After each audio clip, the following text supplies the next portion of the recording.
some that was filed last? We have changes, revisions to attachments. Oh, I see. coming back. Yeah. I don't know what you have and what you don't. Do you know what I do? We have two. One came as the agenda was released. Yeah, so we. Just see the last item is. Last item, 28 or 21. I don't remember. 22. Yeah, sure. Okay, that's everything. That's it. Thank you very much. Thanks, everyone.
good morning, everybody. Good morning, everybody. We have quorum. I'd like to call this meeting of North York Community Council to order. Welcome to members of the committee, city staff, and of course, members of the public. We acknowledge the land we are meeting on is the traditional territory of many nations, including the Mississauga, the Credit, the Anishinaabe, the Chippewa, Haudenosaunee. The Wendat peoples is now home to many diverse First Nations, Inuit, and Métis people. We also acknowledge that Toronto is covered by Treaty 13 with the Mississauga of the Credit.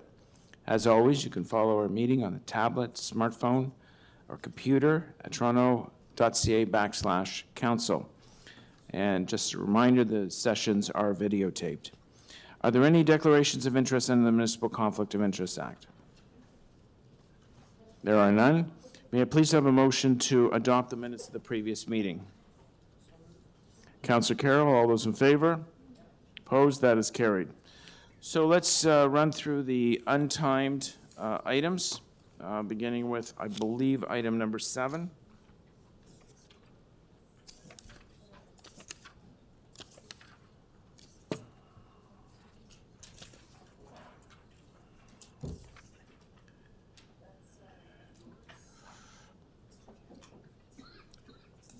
Yes, so there's a motion adjusting the scheduling of this meeting. If I can have the clerk, I'm moving staff recommendations with a slight amendment. Put it, yeah, it's Ward 6.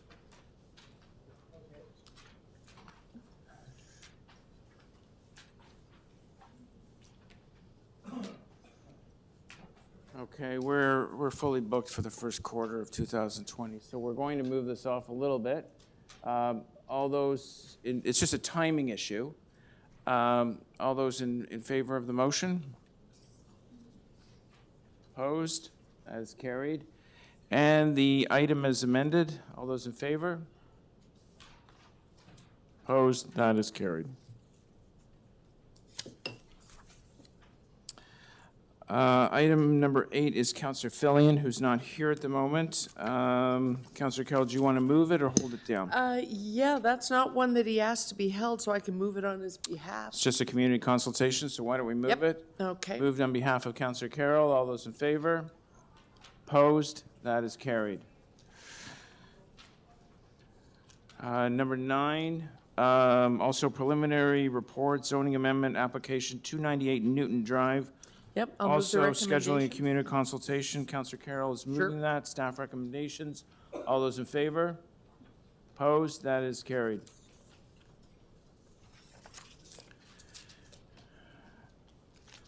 Item number 10. It's my word, I will move the staff recommendations. All those in favor? Opposed? That is carried. Item number 11, that's also mine. I will move the staff recommendations. It's parking on Whitburn Crescent. All those in favor? Opposed? That is carried. Item number 12, traffic control signals, Bathurst Street and Carpenter. Unfortunately, it was a negative staff report, which we're going to agree to at this time. We're going to move the denial report. All those in favor? Opposed? That is carried. This may come back in a couple of years because there's some very intense building applications on that corner. So we'll wait for then. Item number 13, also mine. I will move the staff recommendations. All those in favor? Opposed? That is carried.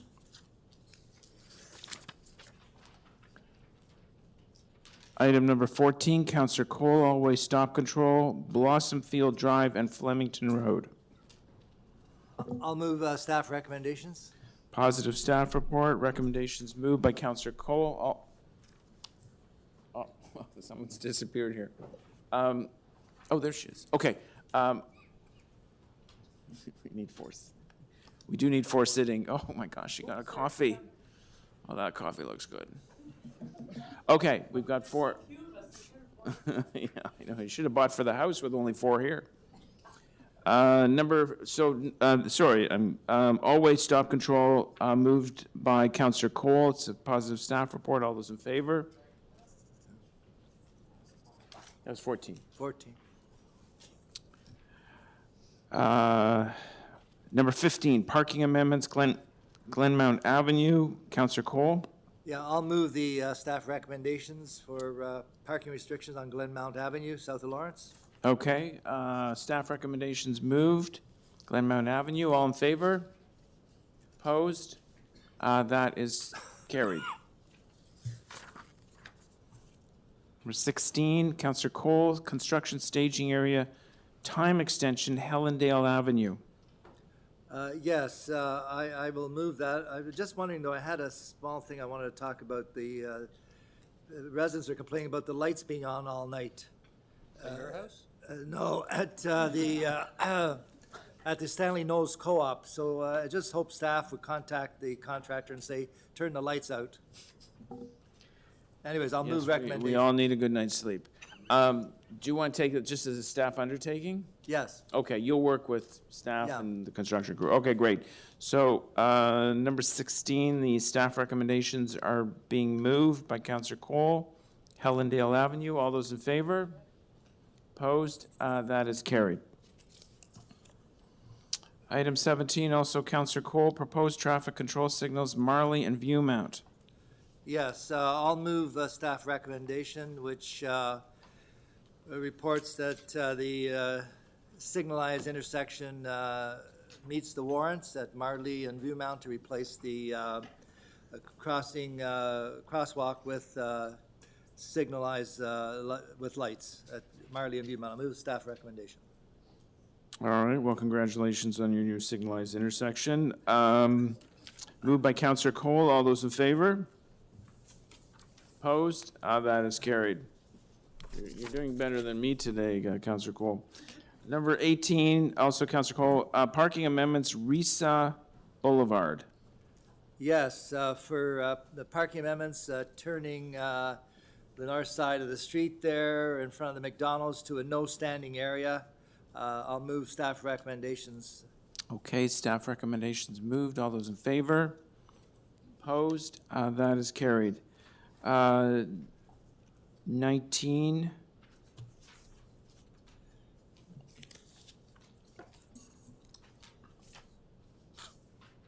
Oh, there's motions on this item.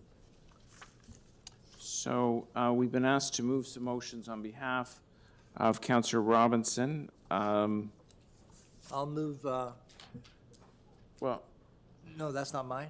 no. No. These are, we're in number 19. It's Councillor Robinson, 1674 Bayview Avenue. And she's moving, I'll move them on her behalf, these motions which are on the screen. Are there any questions or? What are you?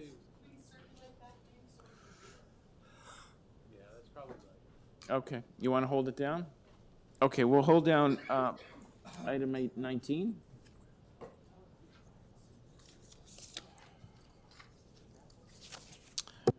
Item number 20, turning prohibition amendment, Bayview Avenue and St. Leonard's Avenue. Councillor Robinson, she's asking that we move the staff recommendations, which I would be happy to do, unless anyone wants to hold it. I'll move the staff recommendations. All those in favor? Opposed? That is carried.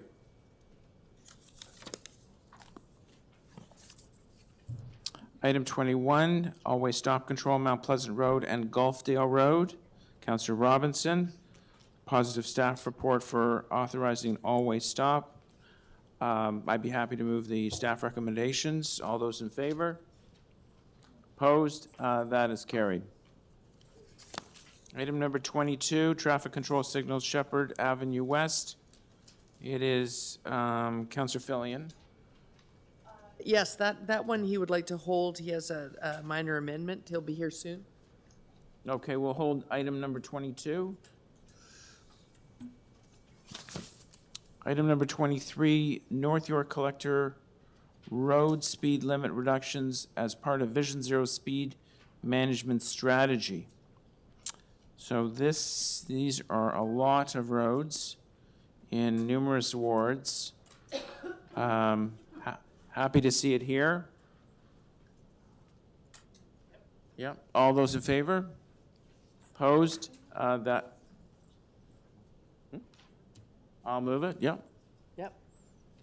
Yeah, just want to briefly say that Vision Zero covers a wide range of different public policy issues: school safety zones, community safety zones, senior safety zones,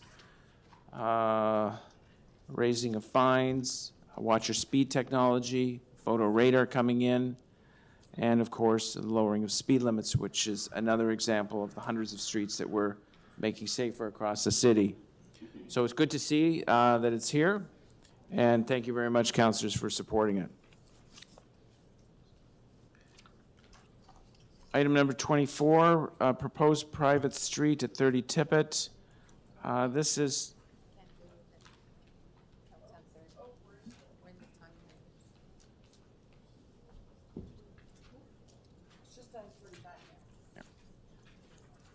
okay. That one will have to wait. I've got 9:45 item, back to number 1, final report, zoning bylaw amendment, rental housing, demolition applications, 831, 833, 837, Glen Karen Avenue and 278, 280 and 282 Hillmount. Councillor Cole.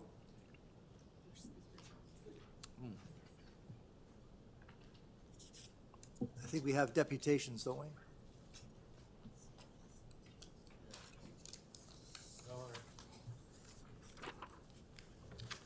Ryan Gutter. Okay, are you the applicant? Sir, I am indeed. Thank you. Okay, thank you for coming. You have 5 minutes. So if I may, briefly, some remarks. I'm here on behalf of Macedo Homes, the owner of the lands. On the screen reflected is the proposed, the siting of a building that ultimately I wanted to begin my remarks by commending staff on their efforts for a comprehensive report. I also have this morning with me our transportation engineer. The owner is present as well, to the extent that there's questions of other deputants or members that we can address. I wanted to just highlight briefly that the proposal before you, which is outlined in the staff report, actually is contemplative of 218 units, 1, 2, and 3 bedroom units. It is comprising also approximately 4,000 square feet of retail. This orientation shows you along the Marley frontage. It is the entire block bound by Marley, Glen Karen, and Hillmount. And it does provide for a mid-rise building typology, which has been the subject of actually much public engagement. We actually hosted 2 distinct community meetings, one an informal open house that occurred in January of this year, and then it was followed by a meeting in March that also was with the councillor and many of the community members present. There's also been visioning sessions that have taken place, but what I want to highlight briefly is that this proposal has also undergone some extensive revision, including in what's outlined in page 7 of the staff report: reduced density overall, reduced height, adjustments in the setbacks, in particular the transition of both elements from the rear and the corners to articulate the built form. The proposal has been adjusted to provide additional 3-bedroom units, and we are adhering to the mid-rise guidelines regarding built form policies, built form provisions contained within the mid-rise guideline. And there's also consideration to the growing up guideline in the form of 3-bedroom units. And the size of those units are still to be determined and will be subject to further review. I wanted to also comment briefly that this proposal contemplates a Section 37 contribution that will assist in improving parkland in the neighborhood as well as other community facilities. It also will provide for parkland dedication off-site, and I want to report to committee council rather, that there has been an off-site park secured associated with the Wenderley Park area that will augment the parkland in this community. And I'm aware that there has been some concerns expressed in the form of comments received. There's approximately 15 to, I think, 16 or 17 letters of support from area residents. There are a couple of concerns raised, which I'd like to speak to very briefly. And first and foremost, I'm aware of item number 6 of the correspondence from a resident area that has made comments about the right-of-way width. We do comply with the proposed dedication of some lands to comprise Marley frontage in 27 meters. That's something that's in the official plan. There's comments raised by the other deputant about privacy, and I want to just highlight that in relation to privacy elements, we are providing for rear setbacks. There's a private lane at the rear, and that particular area will provide extensive landscaping in the form of not only a fence, but additional tree plantings. That was comments raised by community members that we've incorporated. So in terms of responding to other deputants that may arise through the speakers list here, we're happy to respond to any questions. We do support the staff recommendations and would ask that council endorse the recommendations before you. And once again, myself and my team members are here to the extent there's any specific questions, but we do believe this proposal is certainly much needed. It would be a welcome addition to the area in the form of a mid-rise building that would provide alternative housing for the area. And there's a number of additional elements that I don't have time to get into that provide for streetscape improvements for really this entire block, very, very close to the subway. So thank you very much for the opportunity to speak, and again, here to answer any questions. Thank you. All right, thank you very much. Questions for the deputant? Yeah. Councillor Cole? In terms of, thank you for the deputation. In terms of the sidewalk width on Marley, what will the sidewalk width be? We have actually a plan that provides for a streetscape improvement. We're conveying almost 3.5 meters of land as part of the programming. The sidewalk will contain a composition of both hard surface treatment, and I believe it's 1.8 meters that's within the boulevard, in addition to a clearway that extends onto the property. So there's a setback at the ground level. What you're ending up with is about seven meters or so to the curb face, which is quite a robust area for landscaping treatments, as well as the hard surface for pedestrians. And that's a key element that is still subject to detailed site planning, Councillor, but we're confident that the design currently envisioned will create a pedestrian realm that's attractive, safe, and certainly an enhancement from what exists today, as it's quite narrow there. And what about lighting on these? Will there be lighting on the site's property rather than the city lighting that exists? But what about lighting on the property owned by the development? Will there be any thought given to enhanced lighting that's copacetic with the people living there? But so what about lighting on Marley? A fair question. Some of those details, sir, are captured through the site plan process and are yet to be finalized. What I can tell you is that we do want to have the lighting and the overall streetscape experience with the building contributing really in a positive way. So we're sensitive to some of the surrounding conditions along the, as you move Hillmount into the neighborhood. We'll be sensitive to that and probably program maybe low lighting for those areas so that there's no light spillage onto the existing residential. But for the street of Marley itself, we know that there's a lot of work to be done to make sure that it it really sets a high standard for lighting for pedestrian realm, and we're committed to do that. Okay, and the number of trees for privacy's sake that you're planning to plant at the rear on the west side of the proposed building, how many trees are you proposing to plant there?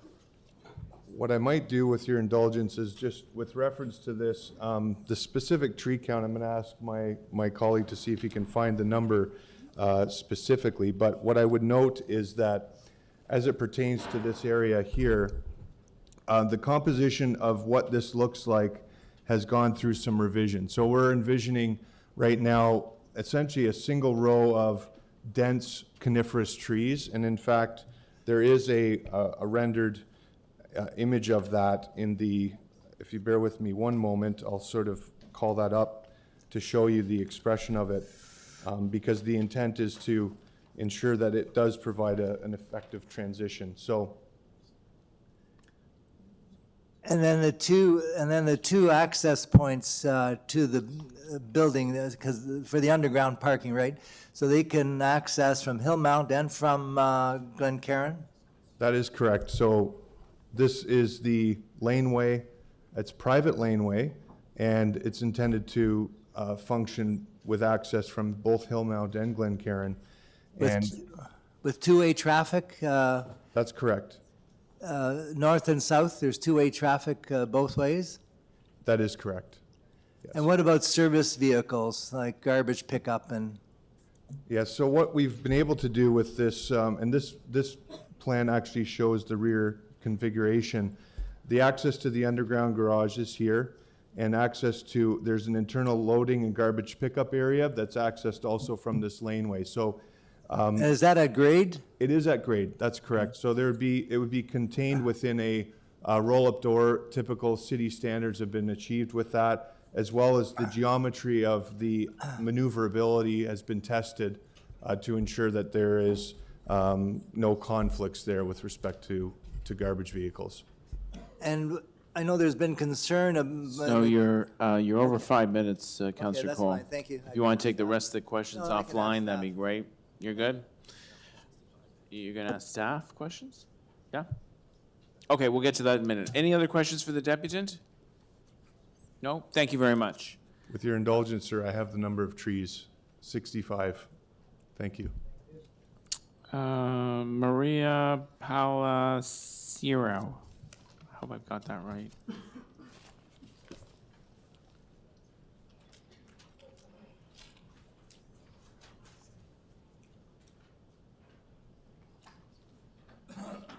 Maria Palaciro?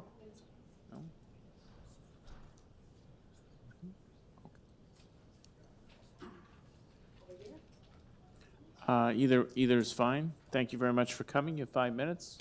Good morning. My name is Maria Palercio, and I live right next door to where this building is being discussed. And I do have some concerns, which was addressed this morning. Number one was that was the privacy issue. I have great concern because the condo's being built right next door to my house. It's gonna lack away a lot of privacy. I don't like the idea of residents that are living in the building overlooking onto my property line. I think that's an invasion of my own privacy, and I have great concern about that. My question is, what type of measurements are gonna be addressed for the residents in the area so that our privacy issues are taken into consideration? That was one of my questions. I don't know if I'm going to get an answer for this today, but I'll just go through my list. My next one is about the trees. Again, it's been answered, so thank you, Michael. That's been addressed, so I don't have a problem with that right now. But I do have a problem with the parking, with the entrance of the vehicles entering in on Hillmount Avenue. As the way it's been opposed is that you can enter from either Glen Karen or Hillmount. Well, we have a school right across the street, and during the day we have numerous cars parked there, and it becomes really tedious for the residents to get out of their driveways when their parents are picking up their children. By implementing an entrance onto Hillmount right off my property line into the building, that's going to cause me great concern because I'm going to have difficulty getting out of my driveway, which right now is nearly impossible. I have to wait until all the cars disappear, and then I have access to exit my building, my property line. I don't think that I should be imposed. I've been a resident of this area for over 35 years. When I purchased my home, I'd never thought in a million years that a condo was going to be built next door. This is devastating. And now I'm being forced out of a neighborhood that I grew up with and raised my children, and have to be forced to either suck it up and live here and watch this beautiful condo being risen, or move out. And that's unfair for all these elderly people that live in the neighborhood. Unfortunately, the neighbors couldn't attend today because of the timing. People go to work. I tried to contact the city here to see if we can arrange an evening meeting. No one has gotten back to me, and I find that really disturbing. The next one is that that's basically it. Like, we as residents have the right to voice our opinion. It's great and dandy that you want to do infrastructure, you want to build these beautiful high-rises, but has anybody taken into consideration what the impact will be on the actual community in our area? Everywhere you turn around, there's condos being built. It takes me a half an hour to get from my home and I only live down the street, which is 5 minutes to get to Yorkdale some days.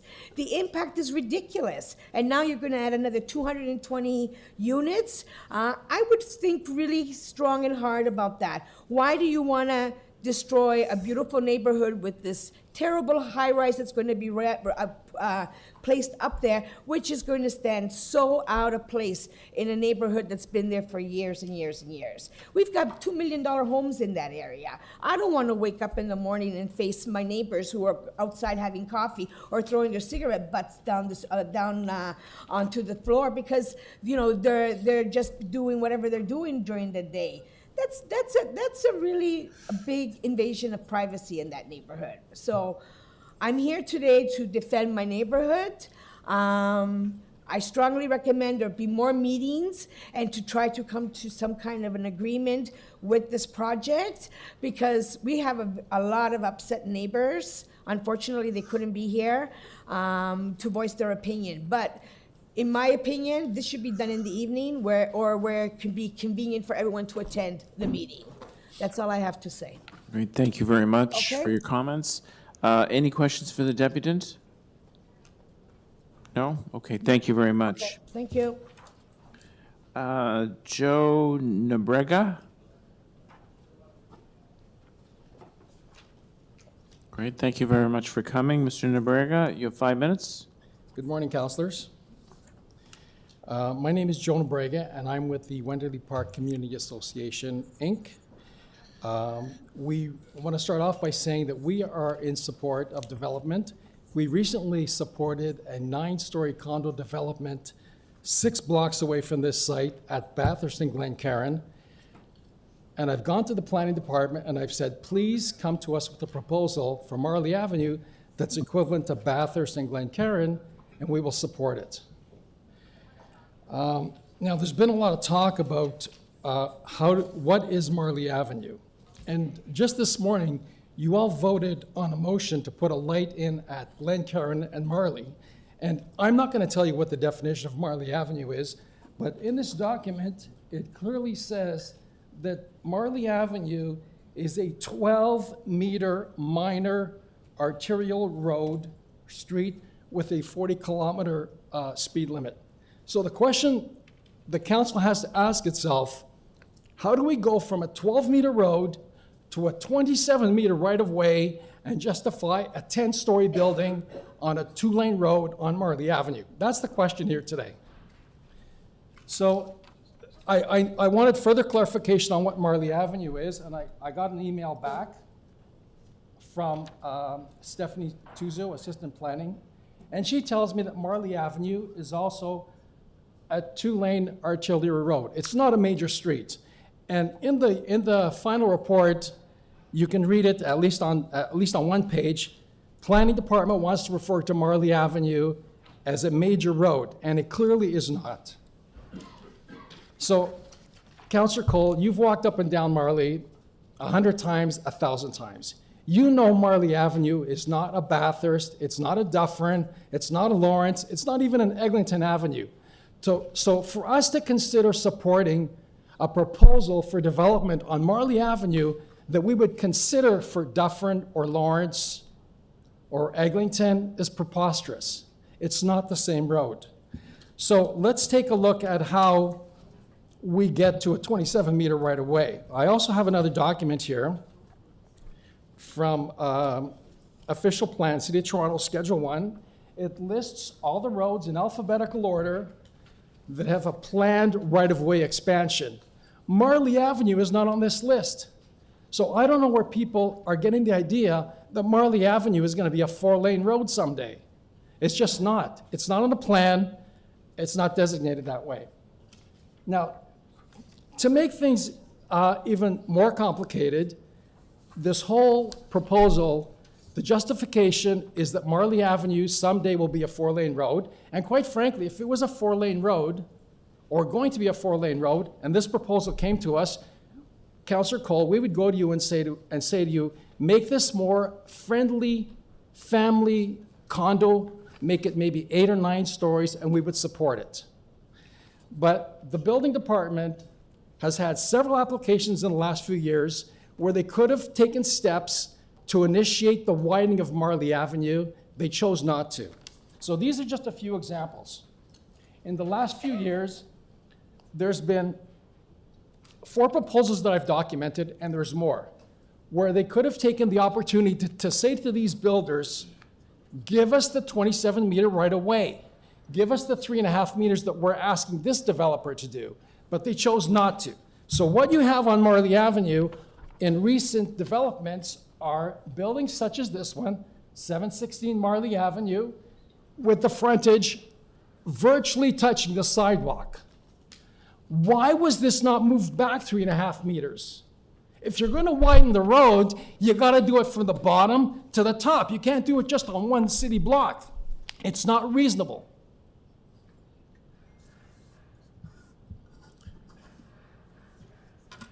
So again, this is all about what we call Marley Avenue.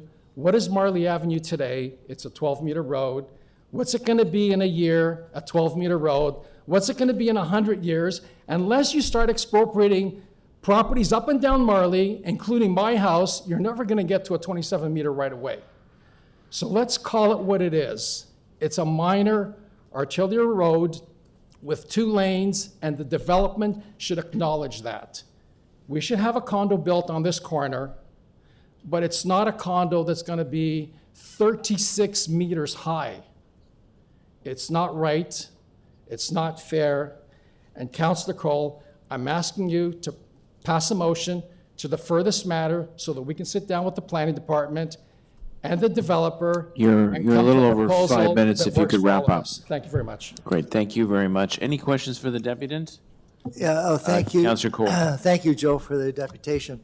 By the way, the lights are not at Glencairn. The new lights will be at Hillmount and Marley, just Two down. blocks Yeah. south of this location, 2 blocks Okay. south. And the other thing is, why the difference in supporting the proposal at Glen Karen and Bathurst and this building?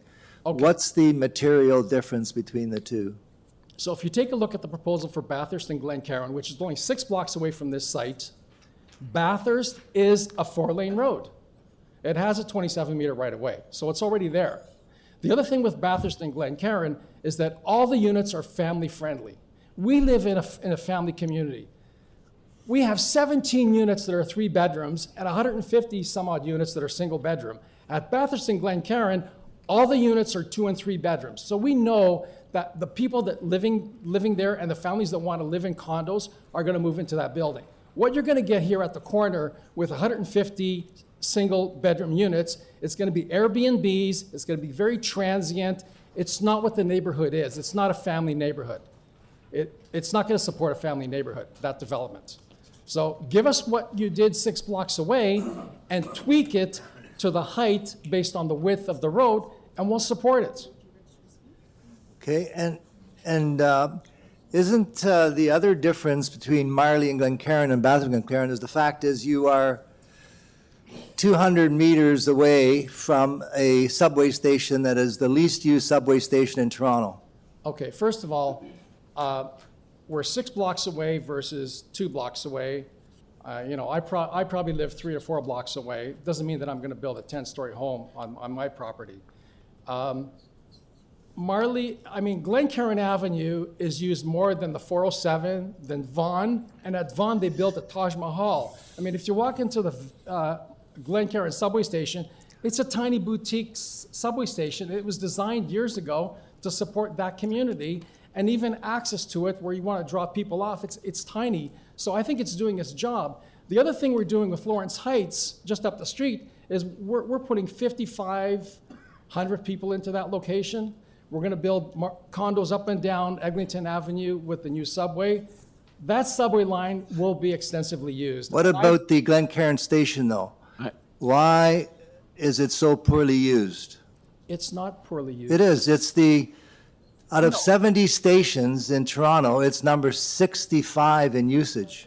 Well, Summerhill gets the same usage. Rosedale gets the same usage. Vaughan gets less. The 407 Yeah, so gets less. those are the bottom 5 usage. You're not going to dramatically increase traffic by going to a 10-story building when in fact you should be looking at a 6-story building in that corner. That's the Aren't you aware the provincial policy is to have density near subway stations? All right.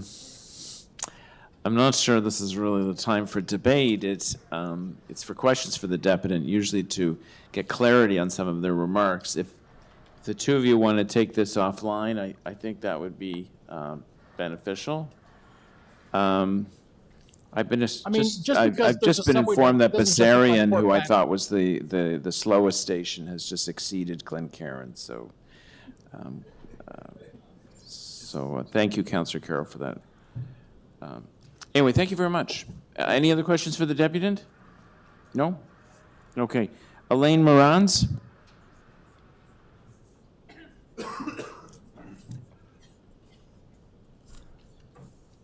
Elaine Morans?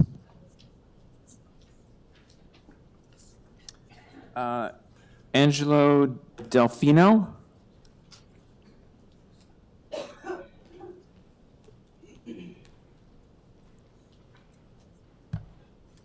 Thank you very much for coming. You have 5 minutes.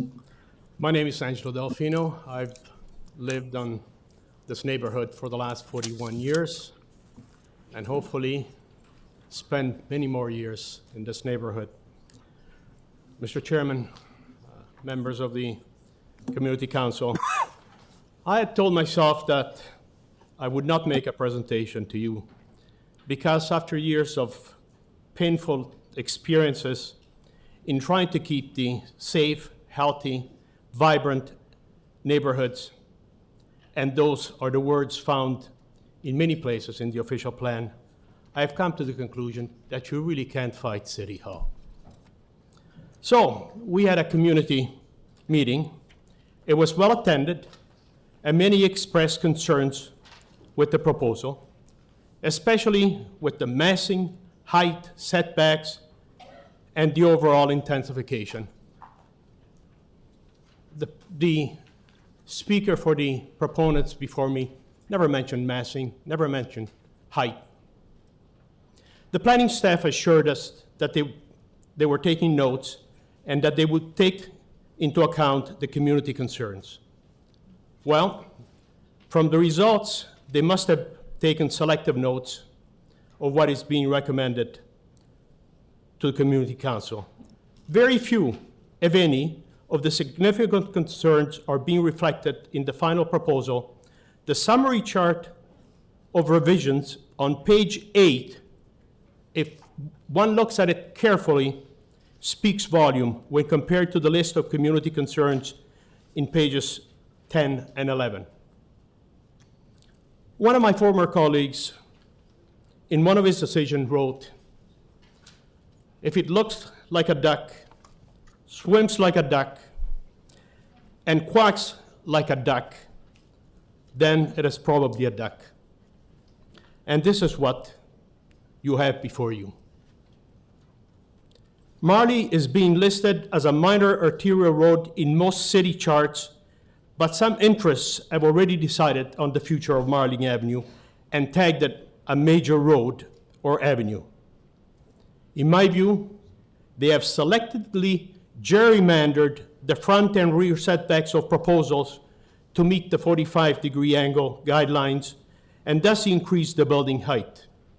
Arrived at their own interpretation of the City of Toronto official plan, and given the widest possible emphasis on the provincial guidelines with little consideration to good planning principle, Mr. Colley.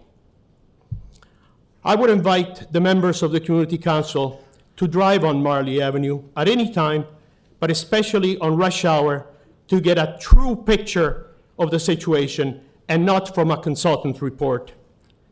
And while there, look at the subject site with a view of what is being proposed there, and potentially to properties to the south, where there's a large sign already, and ask themselves, is this an appropriate proposal which will spearhead the future development of my neighborhood? What is happening here is that developers have seized on the planned desire for Marley Avenue, and knowing that this is mostly a working class and seniors neighborhood without the means to fight them, have been proposing projects that they would never dare to suggest on Bathurst Street or Avenue Road, and they're getting away with it.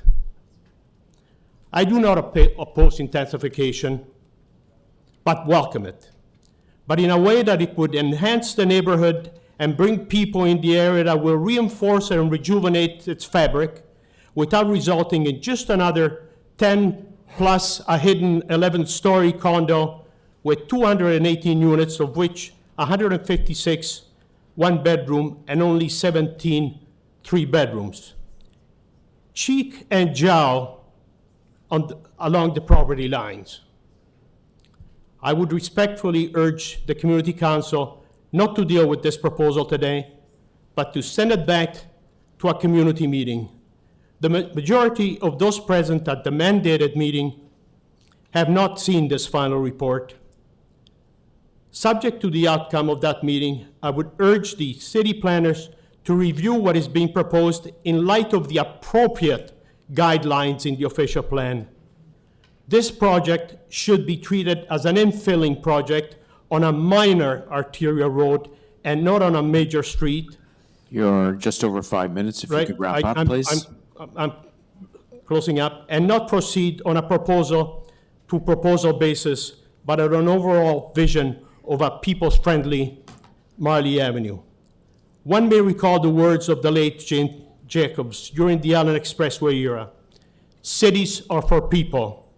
Here we are getting the people without the supporting amenities and the consideration that are crucial to the stability and healthy character of the surrounding neighborhood. Thank you very much. Thank you very much. Any questions for the deputant?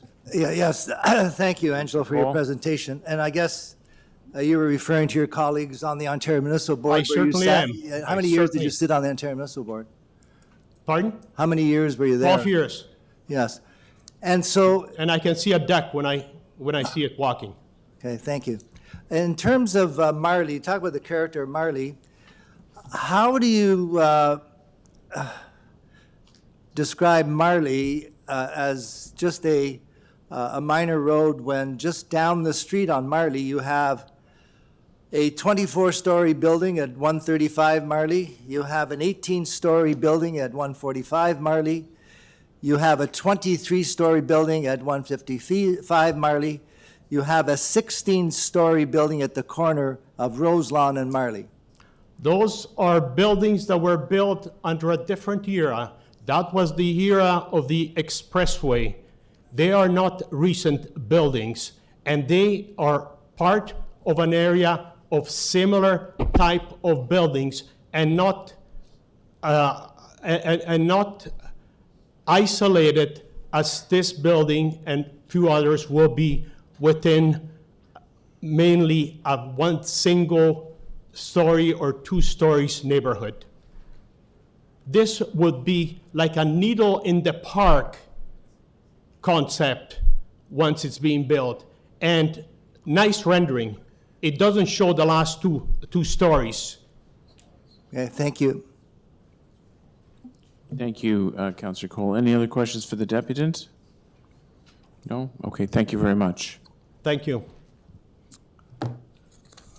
Questions for staff? Councillor Cole? Okay, just a few questions here for staff. First of all, in terms of the label of the street, the marking of the street of Marley as a avenue, as a minor arterial, as a major road, what is the official characterization of Marley Avenue? Through you, Mr. Chairman, first of all, it's important to recognize that the site is designated entirely mixed use in our official plan, mixed use areas. It's approximately 250 meters from the Glen Karen subway station, as you mentioned, one of the most underutilized subway stations in the city. In terms of map 3 in our official plan, Marley Avenue at this segment has a planned right-of-way of 27 meters. The project will be required to give a 3.44 meter widening across the entire frontage of the property along Marley. So the effect will mean that it will have to be set back a considerable amount from Marley Avenue. On the other side of Marley Avenue, on the east side, should a development come forward, they will be required to also give a road widening, which will result in the planned right-of-way of 27 meters along this segment of Marley Avenue. It's irrelevant whether it's a 2-lane road or a 4-lane road like Bathurst. If it's 27 meters, it's 27 meters. The case that the gentleman earlier mentioned about Bathurst, the project that we approved at Bathurst, that's correct. It's a 4-lane road, but with very small sidewalks and boulevard widths. And that was also a 27-meter right-of-way, as is planned along Marley. The building at Bathurst and Glen Karen, although 9 stories, is 32.5 meters, excluding mechanical penthouse. This building is approximately the same size. It's in fact lower. It's at 30.5 meters, excluding mechanical penthouse, but it's 10 stories. So the Bathurst building has higher floor-to-ceiling heights. So in terms of contextually, the height that's proposed here is quite appropriate. And as you mentioned earlier, when you go further down Marley, there are buildings over 20 stories. It's correct that that's from another era, but that contextually is what the surrounding context is along Marley Avenue. Okay, and in terms of the height, the public meeting and here, the main concern is the height of this building, that the 10 stories, and they also refer to the mechanical inclusion on top, almost near as 11. How do you respond to the community's concern about height? Through you, Mr. Chairman, I can empathize with the community because when you go at this intersection, there is no 9 or 10-story building. It's the planned policy context that we're implementing here. But I should mention that when you look at the planning context here as a mixed-use site, it's not an avenue. Nowhere in the official plan it says you must have a mid-rise building. So any developer could have come here and proposed a taller building. What we were successful in doing is convincing the applicant to stay with a mid-rise building that is really well sculpted. As you can see from the rendering at the rear, it generally complies with a 45-degree angular plane, and there's multiple terracing at the back. When you look at the higher floors, like the 9th floor and the 10th floor, they're in fact over 20 meters from the rear lot line in terms of setback. So at the lower level, at the ground floor, you have the 9-meter setback, the driveway, a buffer landscape strip. But when you go higher, as you go higher up, it's quite a distance in terms of the higher floors, a distance to the rear property line. And as I said, the 10th floor is about 26 meters away. And that is to address the overlook and privacy issue, which one of the residents addressed earlier, is by having that sculpting of the building, it will address the privacy and overlook concerns.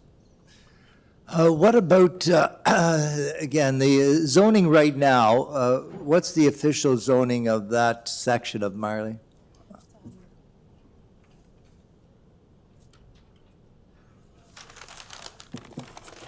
Through you, Mr. Chair, the zoning is commercial residential zoning with a floor space index of 1.0 times the area of the lot. So in terms of, I thought I heard, Councillor Cole, you're just over 5 minutes. okay, thank you. You're welcome. Any other questions for staff? Speakers? Councillor Cole, you've got a lot to say. Thank you, Mr. Chairman. Yes, in terms of the deputations, I think that it's obvious that there has been concern about this proposal, and I really thank Joe Nobrega, who's very involved and interested in making this community better, and certainly Angelo Delfino and his expertise, being a former member of the OMB, he really understands and tries to emulate the importance of planning in the area. And also the Maria, who spoke about her concerns living next door. And you know, the change is difficult to accept because in this section of Marley, there has been just piecemeal change and development. There's been some townhouse development up further. There's even been some single-family homes rebuilt, a couple of them on Marley. So it is really a bit of a hodgepodge of what's happening in a comprehensive way. And so I can see as this being the first significant development on this section of Marley for many years, the residents have a right to be anxious and concerned. And Marley, you know, historically has been, since the days of Esther Shiner, has always been a bypass as a result of the building of the Allen, and et cetera, et cetera. So it's always been a contentious trafficked area. And there are continual traffic challenges, as there are on all the streets in my ward, whether it's Bathurst, whether it's Yonge Street, whether it's Avenue Road, and don't even talk about Dufferin. So Marley is part of this, you know, intensive trafficked area in the city, and it is always challenging making our streets safe. The other important thing to mention, I think, in all of this discussion about this proposal is that Marley needs a facelift. We have had some serious problems in the community over the last number of years. We've had police action, municipal licensing standards, we've had gunfights up and down the street, and the community has also asked for a renewal of Marley Avenue, that the status quo is not what they want. They don't want to see these hodgepodge buildings. They don't want to see these strip malls. So Marley is changing. The change is going to be difficult to accept in some cases, but on the other hand, there are people welcoming the change. And I know people can debate about whether it should be 1 bedrooms or 2 bedrooms or 3 bedrooms, but what people are telling me, they want investment in Marley, they want to see good quality housing, and they also tell me they don't want social housing, they don't want TCHC. And so, you know, this is basically at market condos, and so it's going to bring working people into the area, and then on top of everything else, the area sits right down the street from a subway station that nobody uses, basically. It's almost up there with Bessarion. Because in that area of Glen Karen and Marley, it's all single-family homes. So here's a major subway investment, and you've got single-family homes surrounding it. No wonder it's very little usage on Glen Karen Station. And in fact, there's another entrance down on Viewmount that is also poorly used because it's surrounded by single-family homes. So this is part of a change on Marley that I think has the potential to be the beginning of a revitalization. We are also getting the developer to contribute back into the community through Section 37, which we used on Marley. And as you heard the developer say, the agent say, they've also purchased a property on, I guess, Marley, to open up Wenderley Park to the people who live in the area, because right now there's just a narrow walkway.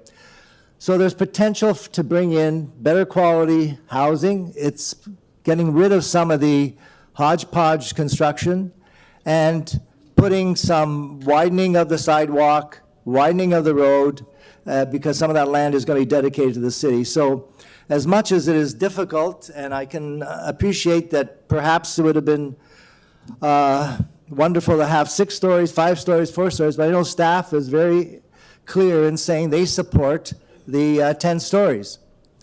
And the 10 stories is set back. It's on an angular plane, therefore at the top of the building, there are just a limited number of units that are far set back from the people who live on Hillmount. Councilor, you're a little over 5 minutes. Okay, and I'll move, do you want to speak, another speaker? Are there any other speakers on the item? Vice Chair could move the recommendations unless you want to. I'll move staff recommendations. You'll move them? Okay. Councilor Cole is moving the staff recommendations. All those in favor? Opposed? That is carried. Mr. Chair, before you go on to the next item, just in case, because I do have to leave early, item 19 that I held, just so that we could read the motion. Yes, Councilor Robinson's. I can quick release that, having Okay. talked to staff. The motion was circulated. I don't know if we want to put it back on the screen. Take a vote on it. Can we have it back? There it is. Yeah. So Councilor Carroll is releasing item Yeah, 19. having talked to staff, I can release the item. All those in favor? Opposed? That is carried. And I'd just like to I add, have also another motion from Councillor Robinson. Okay, thank you. I will get to it later. There was an additional item, and as Councilor Carroll is leaving, it's 11:35, a motion is required to, okay. So this is, let's just have a vote to add this to the agenda, and then we'll get to it a little later. So this is 11.35, a memo submitted by Councilor Carroll regarding parking amendments on Denrock Drive. All those in favor of adding it to the agenda? Opposed? That is carried. 11.2, final report, draft plan, common elements, condominium, and part lot control exemption on Roselawn Avenue. Are there any deputants for this item? I don't see any on the list. Nope. Councilor Cole, this is your item. Any questions for staff? No, I'll move the staff report. The staff recommendations are moved on 11.2. Are there any, we usually do that at speaker time. Any other questions for staff or any speakers on the item? No? No? Okay. The staff report is moved by Councilor Cole. All those in favor? Opposed? That is carried. Item number 3, final report, zoning bylaw amendment, 3311 Bathurst Street. Also, Councilor Cole, we do have a deputant. I assume it's the applicant, Andrew Palumbo. That is correct, Mr. Chairman. Okay, thank you very much for coming. You have 5 minutes. All right, good morning, Mr. Chairman and members of council. My name is Andrew Palumbo. I'm an associate with MHBC Planning here on behalf of Starlight Investments, who own rental apartment buildings across Canada. They own 3311 Bathurst Street, looking to create new purpose-built rental opportunities at this site. At a very high level, this is a proposal whereby there was a substantial amount of changes that were made to the original proposal through work with staff. As a summary, it involves the following. It was originally a 4-story, 32 rental unit back-to-back stacked townhouse. The proposal has since been revised from 32 to 24 units. The building height has been reduced from 4 stories to 3 stories. The height now meets the 45-degree angular plane along the rear, reducing overlook and privacy concerns. There was previously a pedestrian walkway along the rear. But that's also been removed to further enhance privacy. And there's a number of enhancements that have also been considered for the site, including providing the city with an easement for a mid-block pedestrian connection between Fairlawn and Brookdale. This is in an effort to increase pedestrian connections and park connectivity in this area. Providing a new outdoor amenity area and a dog run for existing and new residents. That's actually a common trend that we're seeing a lot with a lot of new proposals in terms of people being able to handle their pets. And converting space within the existing building into a gym, which Starlight is actually already implemented for immediate tenant benefit. And we basically reviewed the staff report that's been issued. We were in agreement with everything in the staff report. There's a representative from the ownership group here as well, in case there's a need to answer any further questions. Thank you very much. Any questions for the deputant? No? Oh, Councillor Cole. Yeah, just one question. With the new units, will the residents of the new units be able to use the amenity space in the main building? I believe that is the case. Yes, that's correct. Okay, so they'll be able to use it. And also talked about improving the public realm. Yeah, the mid-block connection between Fairlawn and Brookdale. Yes. Yeah. And so that is going to be at your cost? That's correct, and that's included in the proposed section 37 wording. Okay, thank you. Thank you, Councillor Cole. Any other questions for the deputant? No? Item 3, are there any other deputants on this item? I don't have any other names. No? Okay, thank you very much. Thank you, Mr. Chairman. Questions for staff? Speakers? Councillor Cole, what would you like to do with this item? I would move staff recommendation. Okay, staff recommendations moved on item 11.3, final report zoning bylaw amendment 3311 Bathurst Street. All those in favor? Opposed? That is carried.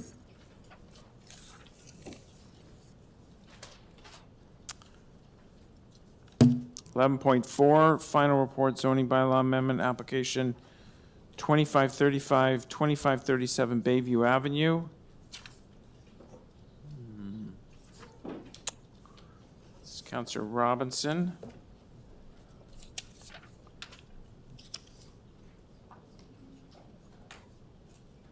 We're going to hold that item down.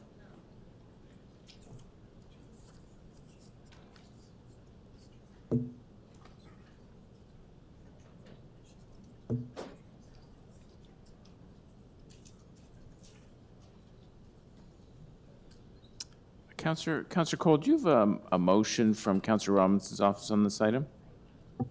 Yes, on, is it 2535, 2537 Bayview? Yes, it is. Yes, I do. Okay, so we do have a couple of deputants, but we'll be calling on you in a couple minutes. Michael Kara? Are you the applicant? No, I'm speaking on behalf of the neighbor. Neighbor? Okay, thank you very much. You have 5 minutes.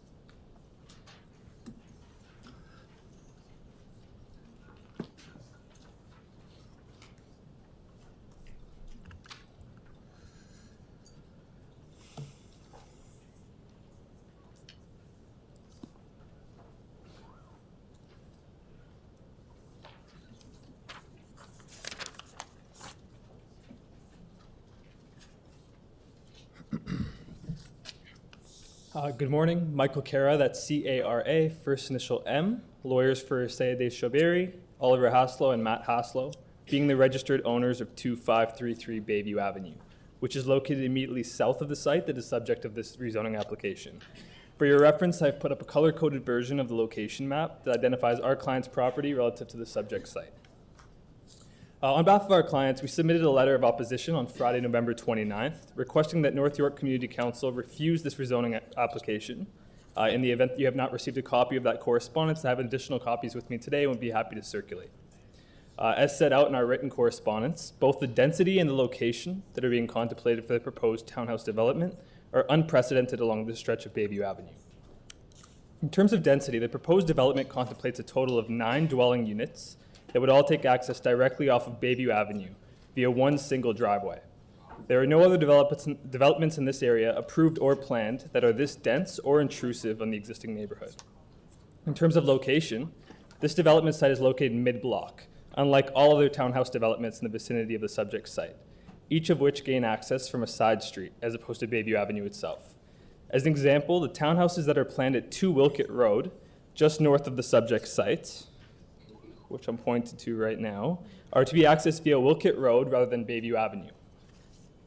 I would like to take a moment to focus more particularly on the 2 detached dwellings that are proposed to be located behind the 7 townhouses on Bayview Avenue. In our submission, there is no planning rationale whatsoever that justifies these detached dwellings other than the accommodation of a very ambitious building program that is out of keeping with the size and location of the subject site. Firstly, these 2 detached dwellings cannot be considered neighborhood houses under the Bayview Townhouse Design Guidelines. This is primarily because neighborhood houses are required to meet the existing zoning bylaw requirements of the adjacent neighborhood, which includes respecting the prevailing lot areas, lot coverages, and setbacks, which these detached dwellings do not. Further, the 2 proposed detached dwellings will not have frontage, visibility, or presence on a public street, which serves as another example of why the proposal fails to meet the intent of the Bayview Townhouse Guidelines, as well as good planning more generally. In addition to these more generalized concerns, there are also a number of more specific adverse impacts that the proposed development would have on the immediately adjacent neighbors such as my clients. Firstly, the application would have the effect of constructing 7 townhouses adjacent to my client's front yard and 2 detached dwellings adjacent to their rear yard. This unusual site layout will result in serious privacy and overlook issues for our clients, particularly due to design features such as the main floors of the townhouses being proposed at an elevation of 3.6 meters above finished grade, as well as the incorporation of elevated rear decks that peer down directly into the yard of our client's property. Additionally, the rear yard landscaping proposed between the townhouses and the existing neighborhood houses is inadequate, particularly because the 2 detached dwellings are proposed to be shoehorned in between the townhouses and the rear yards of the existing neighborhood to the east. The proposed front yard setbacks of the townhouses are also inconsistent with the landscape character of other properties that front onto Bayview Avenue. The application proposes that the 7 townhouses be set back between 6 and 7 meters from Bayview Avenue, whereas the governing zoning bylaws require a minimum setback of 12 meters. I would also note that almost without exception, existing development along Bayview Avenue complies with the 12-meter minimum. The concern with the way the 7 townhouses interact with Bayview Avenue is further exacerbated by the fact that the applicant has proposed garbage pickup for all 9 dwellings at the front of the subject site and along Bayview Avenue. In addition to the obvious aesthetic concerns with having collective garbage pickup on Bayview Avenue, this approach will also seriously undermine efforts to achieve an attractive public realm. Overall, this is a neighborhood that is characterized by substantial detached homes on large lots with generous setbacks and landscaping. The proposed townhouse development does not respect or reinforce the existing character of the neighborhood, including the prevailing building types, the patterns of rear and side yard setbacks, and the incorporation of landscaped open space. It is on this basis that the proposed development fails to conform to the city's official plan and does not meet the intent of the Bayview Townhouse Guidelines. We'd also like to note that there are a number of other residents in the neighborhood that have expressed similar concerns to those being raised by our clients, including Miss Margaret Nightingale, who owns 6 Wygate Court, Miss Doris Chin, who lives at 4 Wygate Court, and Mr. Merad Zafari, who owns 2 Wygate Court and is also listed as a deputant today. These properties are located directly east of the subject site and will also be negatively impacted by the development in our position. Based on the foregoing, it's our respectful submission that it's appropriate for Community Council to refuse the application to rezone the subject sites. And subject to any questions that you have, those are my deputations at this time.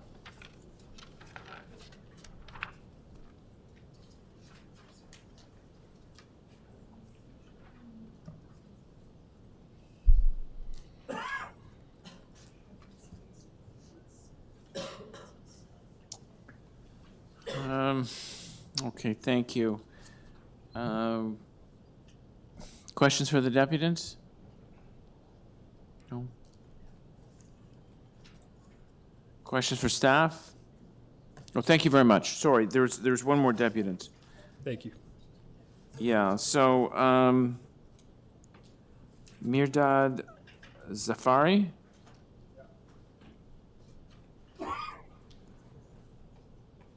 Thank you for coming. You have 5 minutes.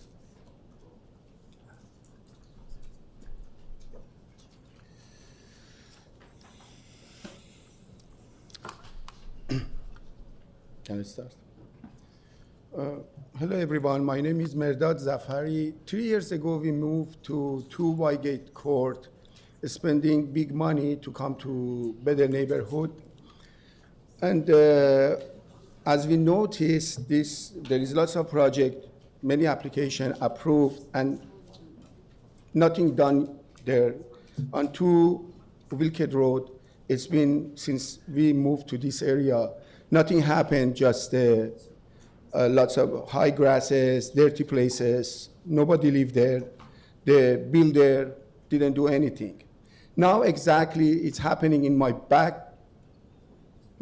backyard side, come 3-story, which totally inflict with our privacy, with 27 parking in the building, with 1 visitor parking, which I'm wondering how this project has 27 regular parking and just 1 visitor parking.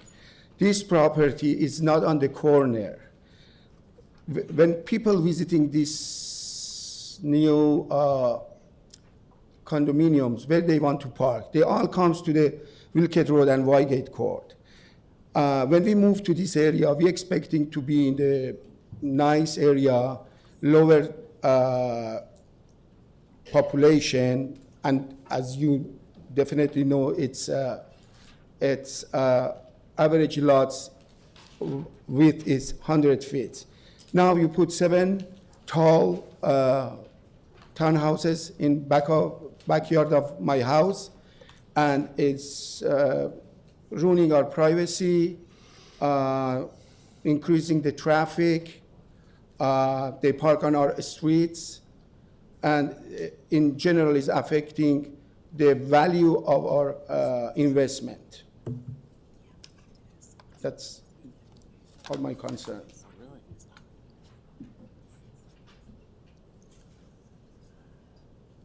Thank you very much. Any questions for the deputant? No? There's a late addition to the applicant, to the deputant's list. It's the applicant. Is Robert Dragovec here?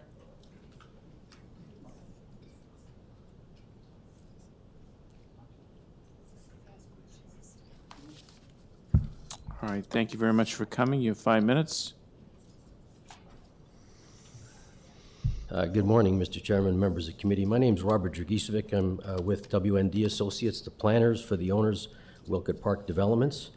We're here actually in support of the staff recommendations, which have been set out in the report. And I did wanted to advise the committee I understood the item was going to be stood down. Normally the applicant goes first, but I'll thank the presenters for describing the proposal. It is a total of 9 units. There are 7 townhouses fronting on Bayview and 2 single detached residences to be located on the rear portion of the lands, the easterly portion. This application has been in the process with the city for nearly 2 years, and we have worked closely with staff, and you can see at page 446 of the report the number of adjustments that have been made since the application was initially filed. The previous speakers had indicated that this particular proposal did not conform with the official plan. I would ask you to consider your staff recommendations. This is an application for a rezoning. There's no proposed amendment to the official plan. And in fact, this particular proposal is consistent with the official plan and provincial policy statements and the growth plan. Intensification is supported. The matters of building location and heights. The townhouses will be 11 meters in height, which is less than what would be permitted under the bylaw 569. And the detached residences at the rear will be 2 stories in height and limited to 10.6 meters in height. Parking on the site, there are 2 per unit for the townhouses. There are as many as 5 available for each of the single detached residences, 3 in integral garages, 2 and 3 on the surface, and 1 visitor parking space. And that has been reviewed and accepted by the Transportation Division of the city, inclusive of the traffic impact report with respect to the singular access to Bayview. Again, it's a singular access to Bayview. It's been designed with a width that allows for a sidewalk connection to Bayview, landscape treatments, and it accommodates the emergency access requirements for the site. The garbage will be stored internal to each of the dwellings. There's actually space provided for bin storage in each of the units, and on a weekly basis, bins will be placed on the street. That's not an uncommon circumstance anywhere in the city. It's not a matter of being unsightly, it's temporary, and it's on the day of pickup, quite obviously. Street trees will be provided for. This is a section that has no street trees, so the public realm will be improved with trees, widened sidewalks, and the setbacks of the residences were described along their frontage as being inconsistent. They are, in fact, consistent with the design guidelines and substantially more than some of the more recent approvals of townhouses in the areas. There's adequate room in the front yard of these properties for effective landscape treatments, and that will be dealt with through the site plan process. In terms of the separation at the rear between the residences, 2 proposed detached residences and the properties to the east, the setback requirement is at a minimum 9.5 meters, which is consistent with the zoning in the area for rear yard setbacks, and it's only for portions of the building. And the buildings will be shrink wrapped in the zoning bylaw, shrink wrap meaning what you see is what you get in terms of locations. So the adjustments that have been made to the plan have been entirely through an extensive review by staff, and we're here to ask you to support your staff recommendations for this particular development. I'm happy to answer any questions you might have. Okay, thank you very much. Councillor Carroll? Yeah, can I just ask, I see the list of revisions. In your first submission, there were 8 townhouses and 4 detached houses. You had 4 houses all along the back? That's correct. Okay, thank you. The 2 lots at it will be a common element condo. The areas that are assigned, the pottles for each of the detached dwellings will be approximately 100 feet wide and 100 feet deep. Okay, thank you, Councillor Carroll. Any other questions for the deputant? No? Speakers? Councillor Cole, I understand you. Oh, sorry. Questions of staff? Questions of staff. We generally see a couple of rows of townhouses, and as one of the deputants said, a side street entrance. Here we have access and egresses on the main road, and single-family dwellings at the back. Is that density partly driven by the fact that they have to enter and exit on Bayview? Through you, Mr. Chair, you're correct. In other parts of North York, a site this deep, you'd probably end up with a second row of townhouses at the back. Yeah. In this case, it's 2 single-family homes, and that's because it's guided by the Bayview Townhouse Guidelines, which, for deep lots such as this, encourages a transition between the established area at the back to have the transition of a single-family home form of development.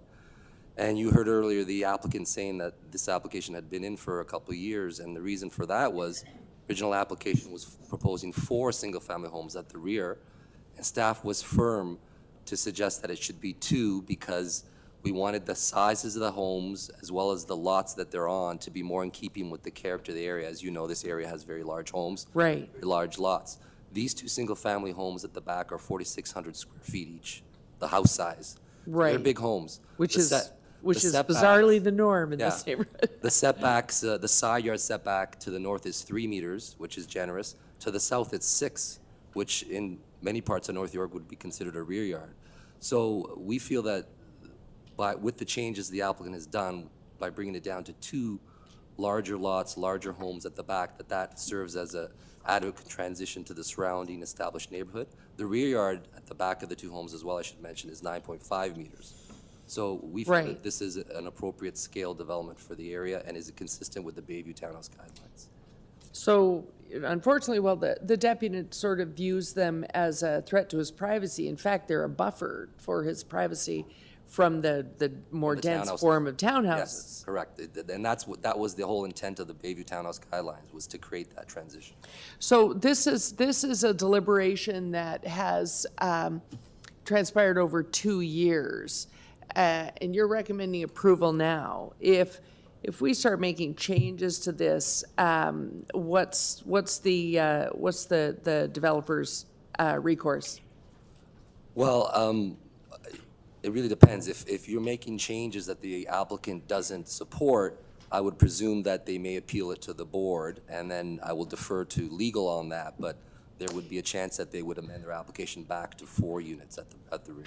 Right, and I've lost track of the timelines now because, and this, I guess this application came in a while ago. So does he go to the old OMB or the LPAT or the new LPAT that's really an OMB?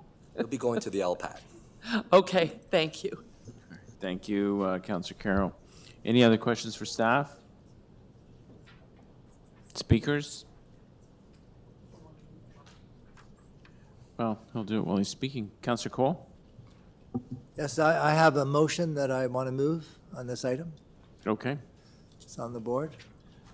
It's been forwarded to me by Councillor Robinson.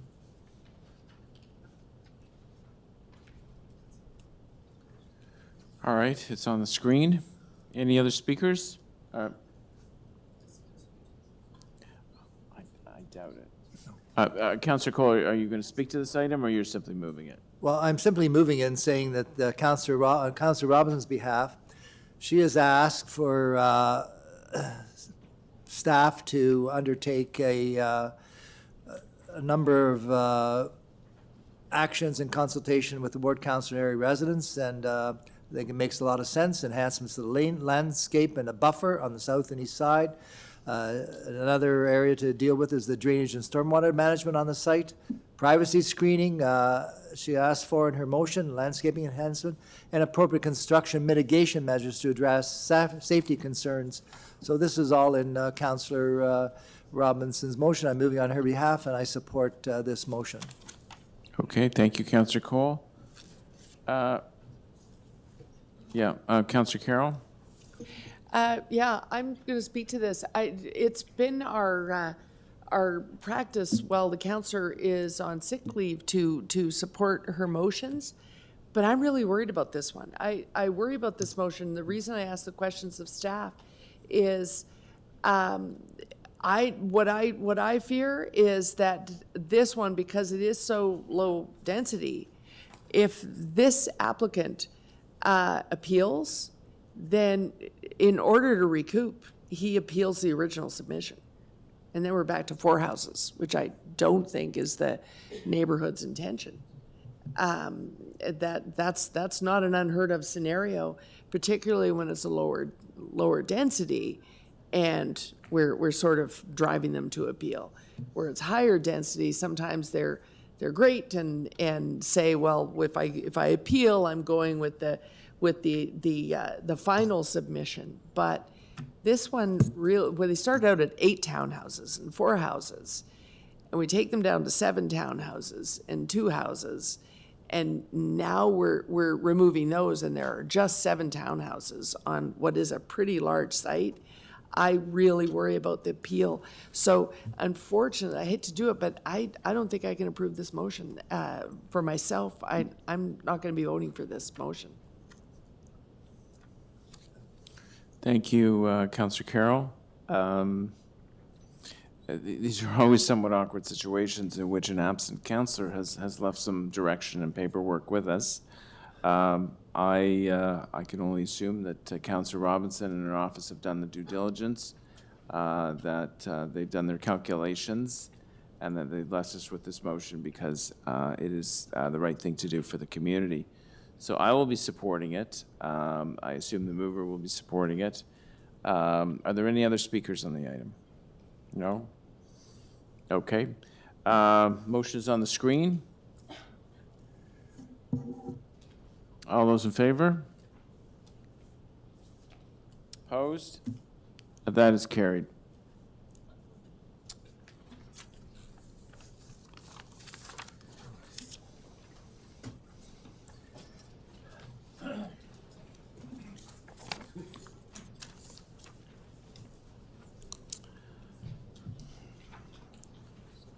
Item number 5. Alterations to heritage property and authority to enter into a heritage easement agreement, 150 Laird Drive.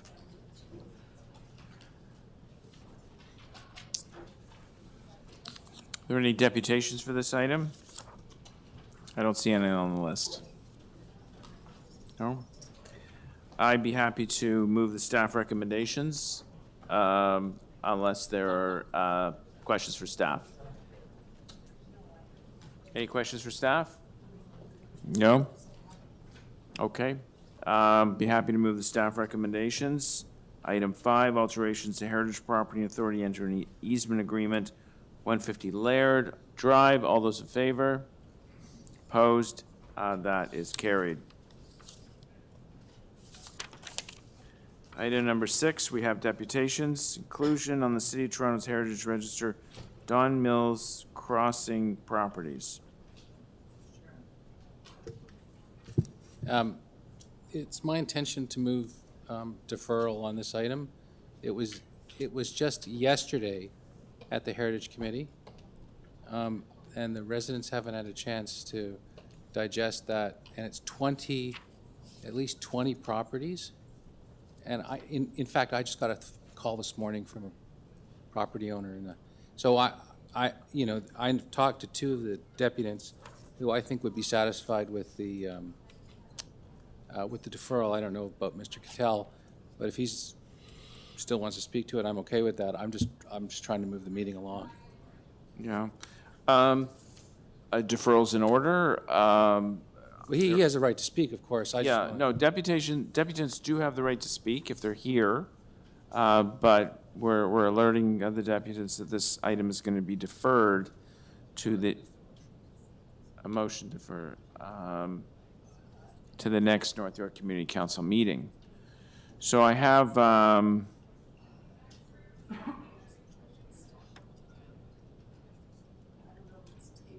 well, we have deputants, so why don't we listen to the deputants if they want to speak or they want to wait till next time.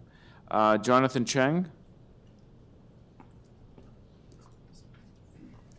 Great, thank you. That's only at statutory. Sorry, I should have turned on my mic. I just wanted to make sure, if we do move a deferral and people speak to it today, can they speak to it? On this item, they can. Okay, just checking. Just wanted to. Thanks very much for coming. You have 5 minutes. Thank you, members of council. My name is Jonathan Cheng. I'm here on behalf of OTT Developments. They're the landowners of 1123 Leslie Street and 33 Greenbelt Drive. We're here asking for this matter to be deferred in order to allow an opportunity for meaningful consultation and dialogue. And we had written letters of concern into the TPB, the Toronto Preservation Board, on behalf of OTT, as well as our other client, Brookfield, who owns 39 Winford Drive. And you will have those in your package before you. On behalf of OTT, we want to express our concerns with the proposed heritage listing. This is a process that we take very seriously, and it's one that we believe needs to be done right, with proper consultation, especially with the stakeholders who are most affected, the owners of the very properties that are being proposed to be listed. And to date, we really have not seen much meaningful consultation. As you may know, this matter was initially scheduled for the November 12th meeting of the TPB, and there was a notice of pending staff report that was posted online, but it really wasn't until less than 1 business day before that meeting that the lengthy staff report that you have with you was finally made available to the public. And the TPB at that meeting appropriately deferred the matter to its next meeting, which was held yesterday. And although we had attempted to schedule a meeting among city staff and our client and consultant team, we were given a very narrow window of availability within a very short term time with this deferral, we were unfortunately unable to schedule a meeting with staff and our client's team. And our client's team, having been able to review the staff report, in our view, the staff have not provided a compelling rationale for why the property should be included on the registrar. We're also very concerned about the approach that's being proposed. This is a batch listing of numerous properties, and it is more akin to a heritage conservation district.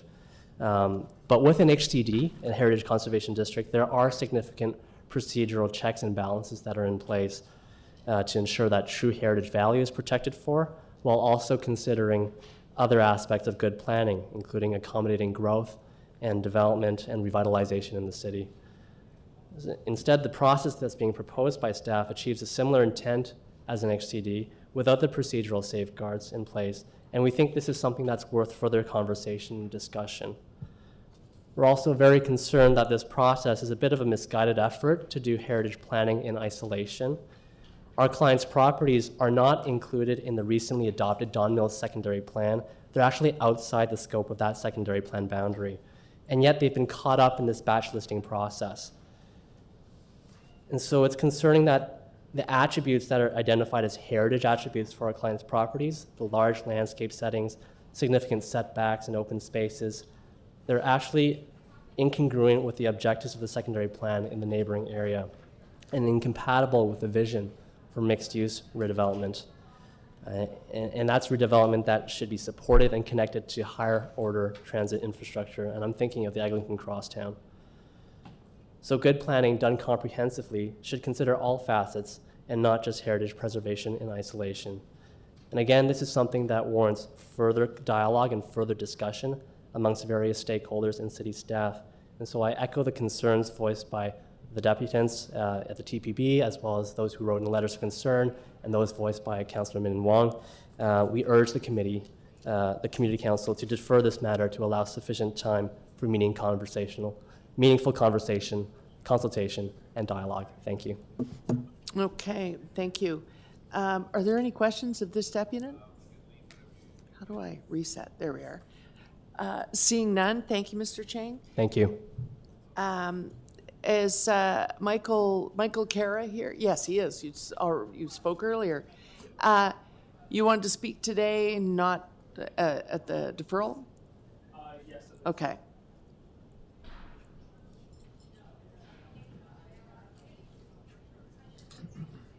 Okay, go ahead. All right. Good morning once again. So Michael Kara, lawyer in this event for the Independent Order of Foresters, which is the owner of the property municipally known as 789 to 793 Don Mills Road, which is located at the southeast quadrant of the Don Mills Road and Eglinton Avenue East intersection. I will also be requesting a deferral today, as suggested by the Deputy Mayor and supported by Mr. Chang. By way of background, our client has approximately 2,000 employees, about 900 of whom work at the Foresters building at 789 Don Mills Road. As owners of the building, Foresters is also a landlord to approximately 35 tenants in the building. Foresters is not a real estate company or a developer, but nevertheless has been thrust into a number of different planning initiatives very recently, including the Don Mills Crossing secondary plan. The area surrounding the Foresters site was largely developed in the early 1950s and continued into the 70s. And by virtue of that, the site design, the built forms, and the densities are very representative of that era, which are suburban in nature. However, the Don Mills Crossing secondary plan represents a much more contemporary vision for this area, realizing that it's undergoing a transition into a more urban context, particularly because of the establishment of higher order transit and the ongoing evolution of the area into a higher density mixed-use community. To date, Foresters has actually participated and worked collaboratively with staff as part of the Don Mills Crossing secondary plan process. However, although the secondary plan expressly recognizes that there is significant redevelopment potential on our client's site, the potential listing on the city's register describes certain suburban components of our client's site that are inconsistent with the vision of the secondary plan. On behalf of Foresters, we appeared before the Toronto Preservation Board yesterday to raise our concerns with the way that the heritage characteristics of our client's site are described in the staff report that's before you today. We also requested an opportunity to meet with staff to receive a more detailed understanding of the bases for listing the Foresters site on the Heritage Register, as well as an understanding of how the status might influence the ongoing commercial and office operations of the Foresters property, or the future redevelopment of the lands, which is clearly anticipated and encouraged by the Don Mills Crossing secondary plan. Following our request for a meeting, we were actually fortunate enough to engage in some preliminary discussions with Heritage staff, particularly regarding the ways that these recommendations are inconsistent with the policies that are alive in the Don Mills secondary plan. We also discussed the challenges of operating a large, older building in this area and the ways that Heritage listing could interfere with the ability to undertake maintenance and revitalization efforts in order to ensure a healthy office campus. These discussions were particularly timing as the appeals of the Don Mills secondary plan are scheduled for a case management conference before the local planning appeal tribunal on Wednesday of next week. We will be in attendance on behalf of foresters at that procedural event seeking status to an appeal that is related to the heritage characteristics of the forester site and believe that continued flexibility at this time may be needed in order to resolve those appeals. Based on the progress that's been made to date, we hope to continue those discussions with Heritage staff, particularly in light of the ongoing LPAT appeals of the Don Mills secondary plan. And we continue to believe that additional dialogue with our clients can go a long way in helping to determine whether in fact there are inconsistencies between these staff recommendations and the policies of the secondary plan, and the practical implications that according heritage status the forester's property could have on the functionality and vitality of this property in its own right, as well as in the context and planned function of the broader surrounding area. So in these circumstances, as I suggested, we ask that this item be deferred, at least with respect to the forester's property at 789 Don Mills Road, in order to allow for continued discussions between our clients and city staff. Alternatively, if you're inclined to make a decision today, we submit that the recommendation to include the forester's property on the city's heritage register not be supported by community council. And of course, subject to any questions you have, those are my submissions. Thank you, Mr. Kerr. Are there any questions to the deputant? Seeing none, thank you. Mr. Cattell, did you want to speak today? Absolutely. Go ahead.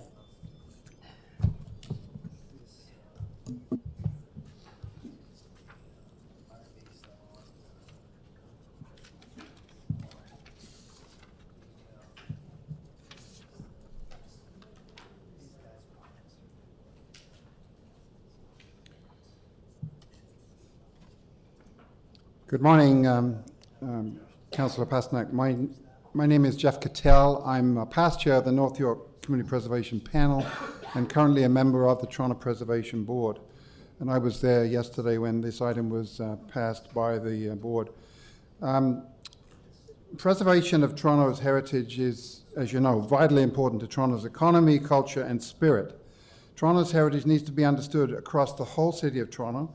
Fundamentally, that's why this item is extremely important for both North York and the city as a whole, and represents a great step forward for heritage protection in Don Mills and North York. And having heritage as part of a planning study, that's what should happen. That you on the front end, you look at heritage, and so that's able to influence the evolution of the projects that are being proposed later. The plan and then later projects can be influenced by what you find out about the history of the area, the heritage of and the built form, and the landscapes of the area. That's ideal. And that's what's happening in this case. So modernist architecture is North York. In North York, the greatest heritage legacy is arguably that of modernist architecture from the 1960s to the 1980s period, the heyday of its rapid growth and development. The period in which North York was built corresponds with the period in which Toronto grew from a mid-sized city into Canada's largest metropolis. Not only are modernist buildings in North York unique and experimental, they are artifacts from that period of remarkable growth, and therefore should receive the same respect and treatment as 1920 skyscrapers in New York City. Modern architecture is Don Mills, not just North York, but Don Mills, particularly Don Mills. Don Mills is known for the development of a corporately built new town on Toronto's fringe at the time. It also represents a milestone in the history of Canadian commerce, with the rapid post-war growth of industry and corporate offices. Canadian and international corporations moved their Canadian headquarters to Don Mills, including IBM, Bata Shoes, Imperial Oil, Wrigley's, North York community involvement. 10 years ago, the North York Community Preservation Panel, which is a city-appointed committee, recognized the importance of modernist architecture in North York and arranged for 2 forums in successive years, 2009, 2010, in partnership with ERA Architects and the City of Toronto. The 2009 event was coincident with the release of a reprint by ERA Architects of the City of North York's 1997 North York's Modernist Architecture Report. If you'd like, I can give you copies of these reports if you're interested. A year later, the inventory was updated and additional properties were identified through ERA. The 1997 inventory identified over 200 modernist projects as having heritage value and worthy of protection. However, only 40 were included in the City of Toronto inventory of heritage properties, or listed at that time. Further to the 2009-2010 forums, the panel has submitted heritage nominations for 9 properties in the Don Mills Crossing study area since 2010. The journey, a listing of the properties in the Don Mills Crossing area investigated and recommended by the panel, by the city's heritage consultants as part of the CHRA, and HPS is shown in the table here and over here, a total of 32 properties. As I say, the panel submitted 9, the Cultural Heritage Resource Assessment investigated 29, and recommended 19 for listing. HPS staff is recommending at this time 16 properties for listing. They've dropped off some as being part of the THCH, a separate project. We strongly support the staff recommendation that the identified properties be included in the City of Toronto Heritage Register. So the question raised by my friends earlier was of deferring this item. I don't understand why we would think of deferring the item. These properties have been on lists for the last 30 years. They've been studied in depth in the last 2 years through the CHRA, which was part of a planning study, which as property owners, they were part of that study. We've only seen, we had 2 lawyers here this morning. One represented 2 properties, one represented 1 property. That's only 3 properties out of 16 that are even here today expressing an opinion. I don't see that there's a need to defer this. I would suggest that if there are questions required with staff, which is obviously legitimate, and it takes a while to arrange these things, that happen in the next 2 weeks before council. There's time surely to arrange for that before council meets later this month. So, and the other thing I think with all due respect to my friends, there's some misunderstanding of the nature of listing. Listing is simply placing on a register. Up until recently, we had as little as 1 paragraph or 2 paragraphs to place it on a list. Here, we've had a pretty extensive discussion of the history, the volumes, the character of these properties, far beyond what is actually required in order to, legally, under the Heritage Act, in order to list. So I just don't understand what the concern is all about. This is not designation, it's listing. Thank you, Chair. Thank you, Jeff. Any questions for the deputant? Yes. Deputy Mayor Wong? Yes, through you, Mr. Chair, to the deputant. Can you describe any harm that would come from a deferral? Yes, delay. We've waited a lot of years for this. It's really, we have a provincial government that's, one day to the next, you never quite know what's going to happen. From heritage and planning and so on, it's a very confusing situation. It's advantageous for the public interest that this move quickly. The work has been done, let's get on with it. Mr. Chair, I'll ask one more question, because we may be going around in circles here, which we do sometimes in this place. But a deferral in itself is a delay. I'll ask the question again.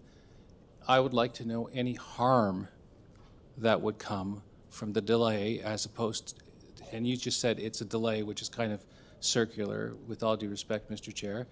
I would like to know what any harm that you can identify. I cannot predict the future. I can't tell you. You might want to ask staff if they know of any impediment there that would happen. I just think that it's already been deferred from the Toronto Preservation Board. We've had a longer period of time, actually, than is normally available for reports of this nature. Statutorily, all that the city was required to provide notice on is a week. And in fact, we've had 4 weeks. So it seems to me there's been lots of notice here. Why would we not move forward? Okay, thank you, Deputy Mayor Wong. Any other questions for the deputant? No? Questions? Thank you very much. Thank you. Are there any other deputants on item 6, this item? No? Questions for staff? Councillor Carroll? Yes, questions to staff. So the deputy, I couldn't quite understand what he was saying about only having had 1 day. When these properties are about to come before the preservation panel, do the properties get notification then? Through the chair, the property owners were notified of the pending report for the November meeting of the Preservation Board. So they would have known prior to November 12th? Yes, but the report was only available for a couple of days prior, and so staff were very supportive, and the board was also concerned with the amount of time, and so the item was deferred from the Preservation Board. Right. Yes, and we weren't yet on this agenda because we didn't know which one we were moving to. We actually arranged a special meeting December 2nd so we could hear a number of items that we were trying to ensure were going to arrive at City Council for December. So it's been available for reading for the past month. Right. And so when they read it, having received it the day before the 12th of November, if they had concerns, they could contact both yourself, the board, and, well, not both, all three of you, and the local councillor. They could have at that time. Yes, we have had contact with some of the owners and have had some discussions.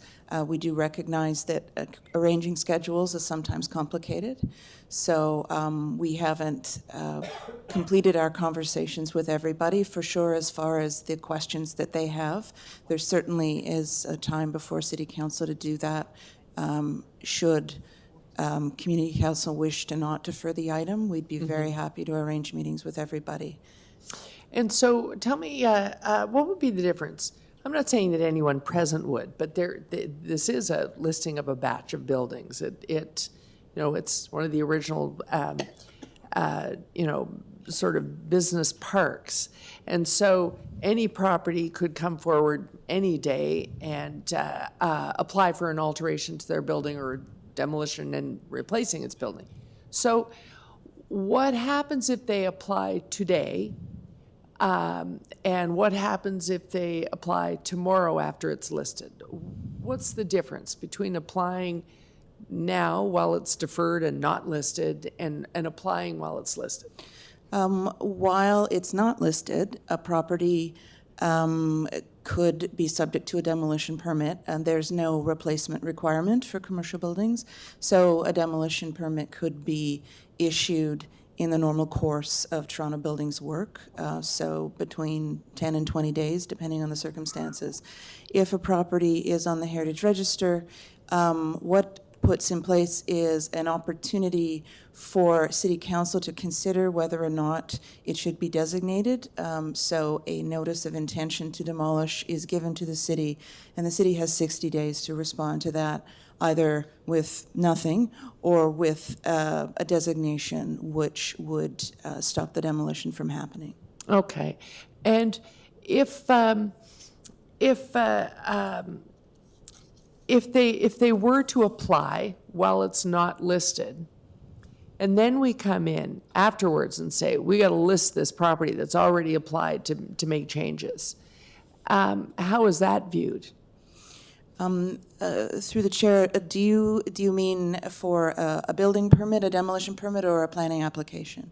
Well, actually, I'd probably want to know both, because there is always this. There's this sort of anecdotal threat to us. You can't use heritage to stop something from making a change that's already applied to make a change. Is that a legislative can't, or it's just bad form? Well, actually, under the Heritage Act, designation can happen at any point. We've certainly had properties that have been designated even when things are in the middle of a tribunal, and the tribunals have upheld the position of the Heritage Act as something that actually can be relevant even after an application, because it's a separate legislation. That obviously is not ideal. Our hope is that through initial listings, we are at the beginning of a conversation. Right. And so that we can understand the evolution of the site. And we recognize that some of the attributes seem expansive, considering these properties. Sure. But I'm alarmed at the idea that heritage conservation is incompatible with planning. This is actually a very intentional part of the planning process. And it is not the city's intention either to use heritage to limit growth. So we certainly are not impractical to the idea that these large expanses of land are not going to stay that way. The idea is, what is the best way to conserve? And the only way we can do that is by having a place at the table, really. Exactly. Okay, thank you. Those are my questions, Mr. Thank you, Councillor Carroll. Councillor Fillion? So just to repose Councillor Min Wong's question, the harm in the delay, if I understand things correctly, is if it comes back some months from now, those buildings could have been demolished by that time. Would that be correct? That is definitely a theoretical harm. We are certainly aware of one building on this list that is perhaps in that position. But I'm not aware, most of these are well occupied, so I wouldn't see an immediate threat to, say, the Forester's building, for example. Our preference would always be to move forward with the work we've done. We believe in it. We would like to allay concerns about future developments. That will happen through the planning process. That won't happen at the listing stage. We can't reassure people that listing will mean nothing ultimately to planning, but it is good planning with it's particularly important in growth plan areas to do this work early. But we do recognize that it takes a while for people to understand what it means. So I'm not aware of immediate harm to buildings, apart from one perhaps that's on this list that could be subject to demolition. And is it possible with a deferral to separate the properties to cover, so that we cover the risk to any that could potentially be demolished, or is it one chunk that you don't want to break up?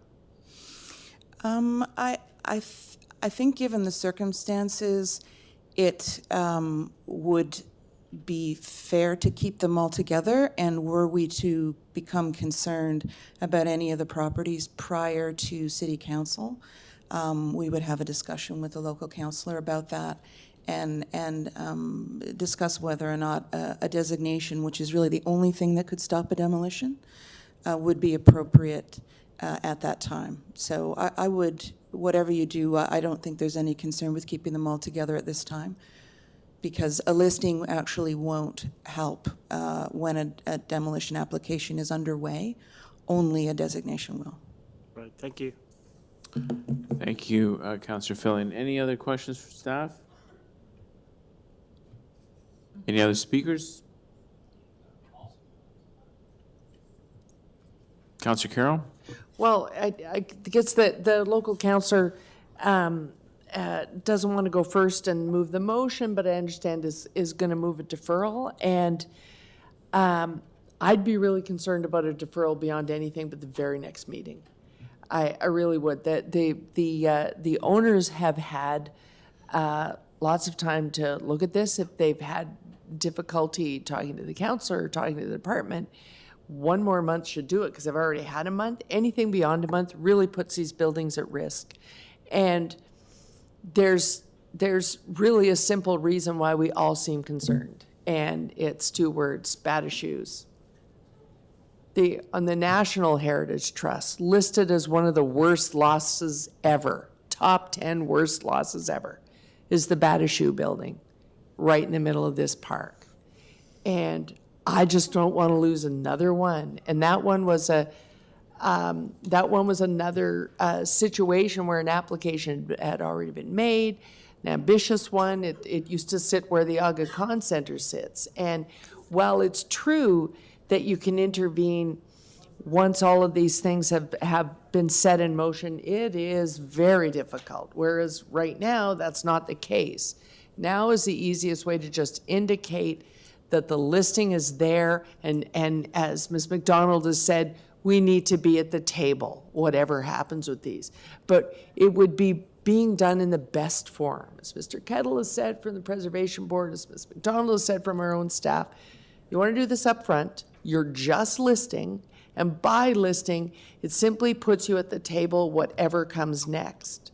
But I'm really concerned about the whatever comes next, because whether we're really wrapping our heads around this or not, my favorite of these buildings is right smack across the street from the giant crosstown community that we've discussed here.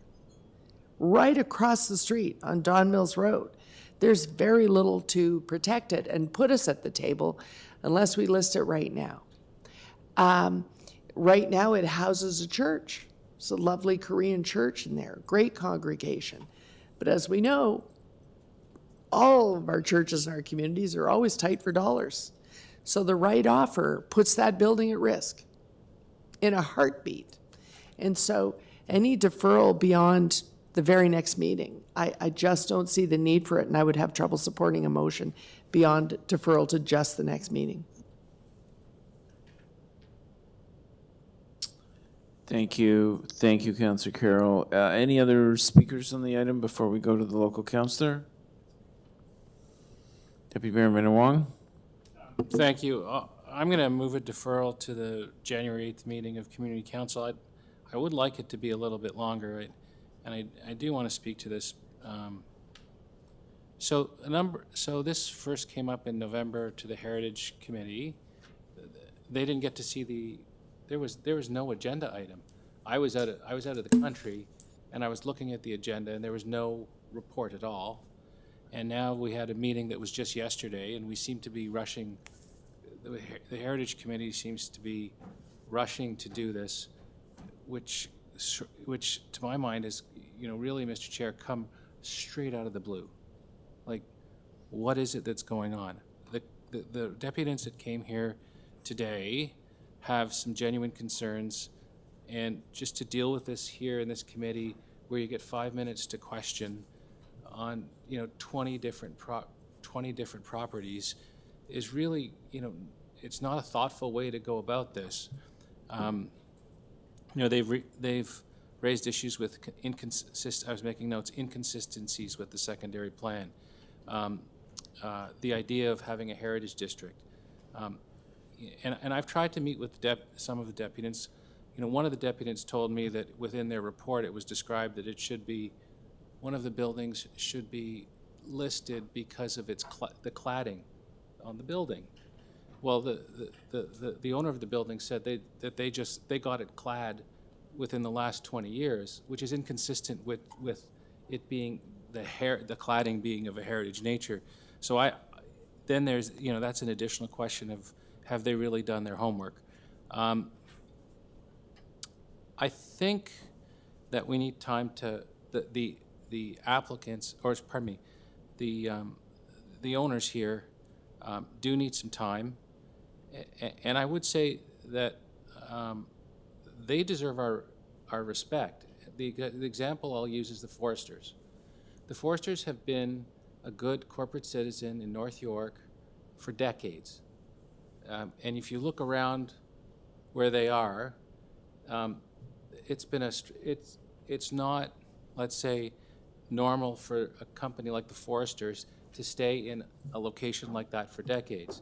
They're good corporate citizens. They're good citizens of Don Mills, and when they say that they'd like some more time, I think they've earned that request. I really do. So I think that's really important. To raise the specter that there's going to be an imminent demolition that's going to take place in the next number of months, especially for the folks that appeared today, is simply preposterous. I mean, foresters cannot, the foresters are not going to kick out, as an example, they're not going to kick out all their tenants over the Christmas holidays and take a wrecking ball the way that they did down at Young and Bloor for the old Stolleries building. I know that 1123 Leslie is filled with employees, and I can't see them taking a wrecking ball either. And the third representative from Brookfields, I don't believe Brookfields would tarnish their good name by doing something like this. I'd like to see a longer and more meaningful opportunity to have a discussion and conversation with our heritage staff. We're coming up on the Christmas holidays, Mr. Chair, and quite frankly, there's not a lot of time. But it seems that only January right now will be acceptable to this committee. I'm not ruling out that I might not ask for another deferral. Should Don Mills be a heritage district? I mean, that's a meaningful conversation to have. I'd like to have that conversation. But I don't think that it should be done in a rushed way or in a fashion that doesn't include a significant amount of thoughtful discussion and engagement with business owners who've invested some tens of millions of dollars in their properties. So I'll move that deferral. Okay, thank you, Deputy Mayor Minnan-Wong. Any other speakers on the item? No, I would simply add that in situations like this, I give the benefit of the doubt to the local councillor.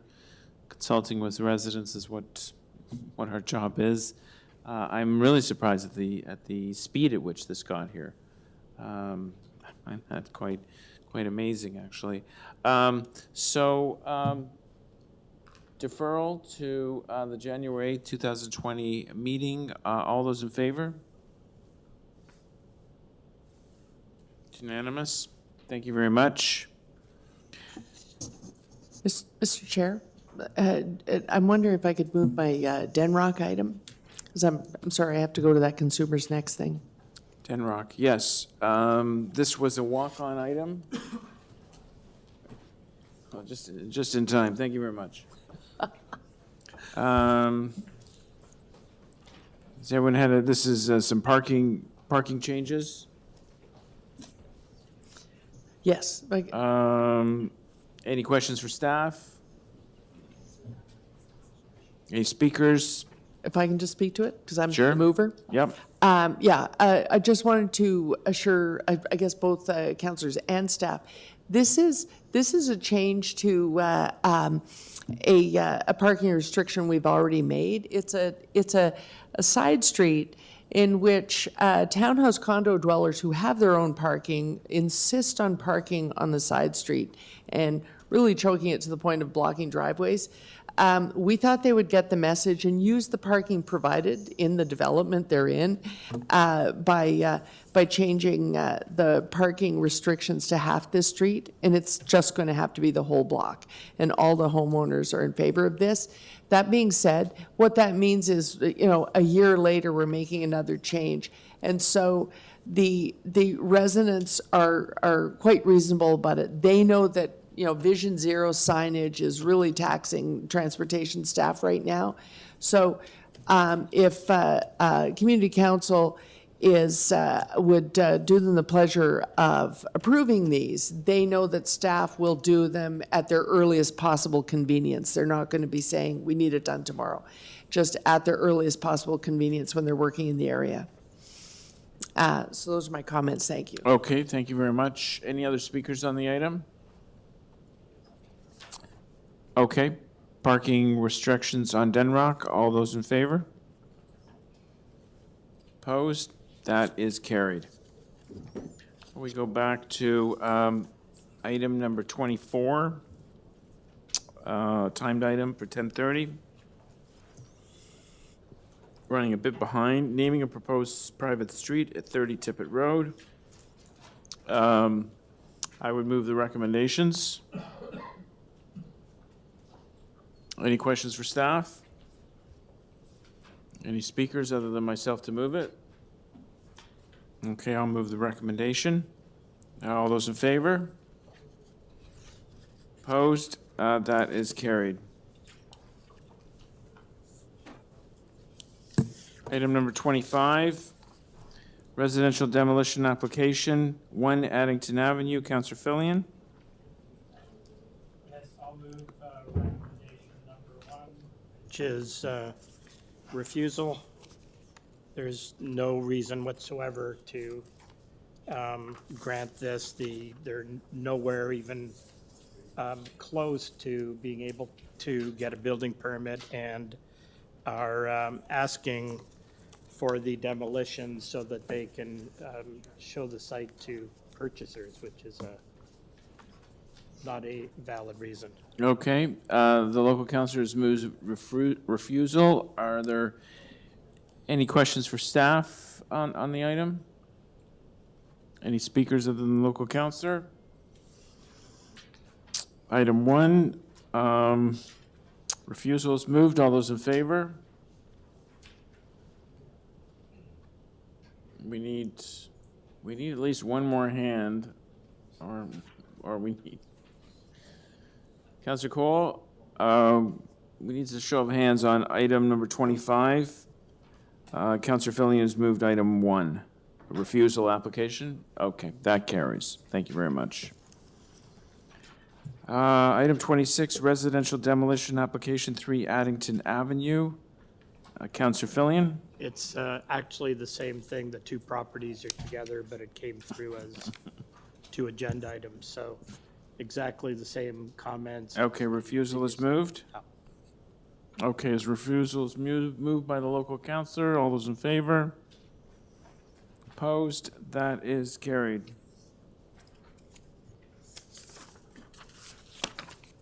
Item number 27, residential demolition application, 270 Shepherd Avenue West. Councillor Fillion.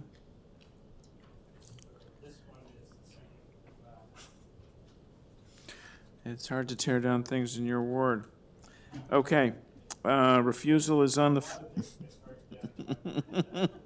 They apply for a building permit and get one. Okay, all right, so refusal is on the floor. All those in favor? Opposed? That is carried. Item number 28, application to remove a tree, 220 St. Germain Avenue. And we have a deputant. Is Jeffrey Roberts here? Great, thank you, Mr. Roberts. You have 5 minutes.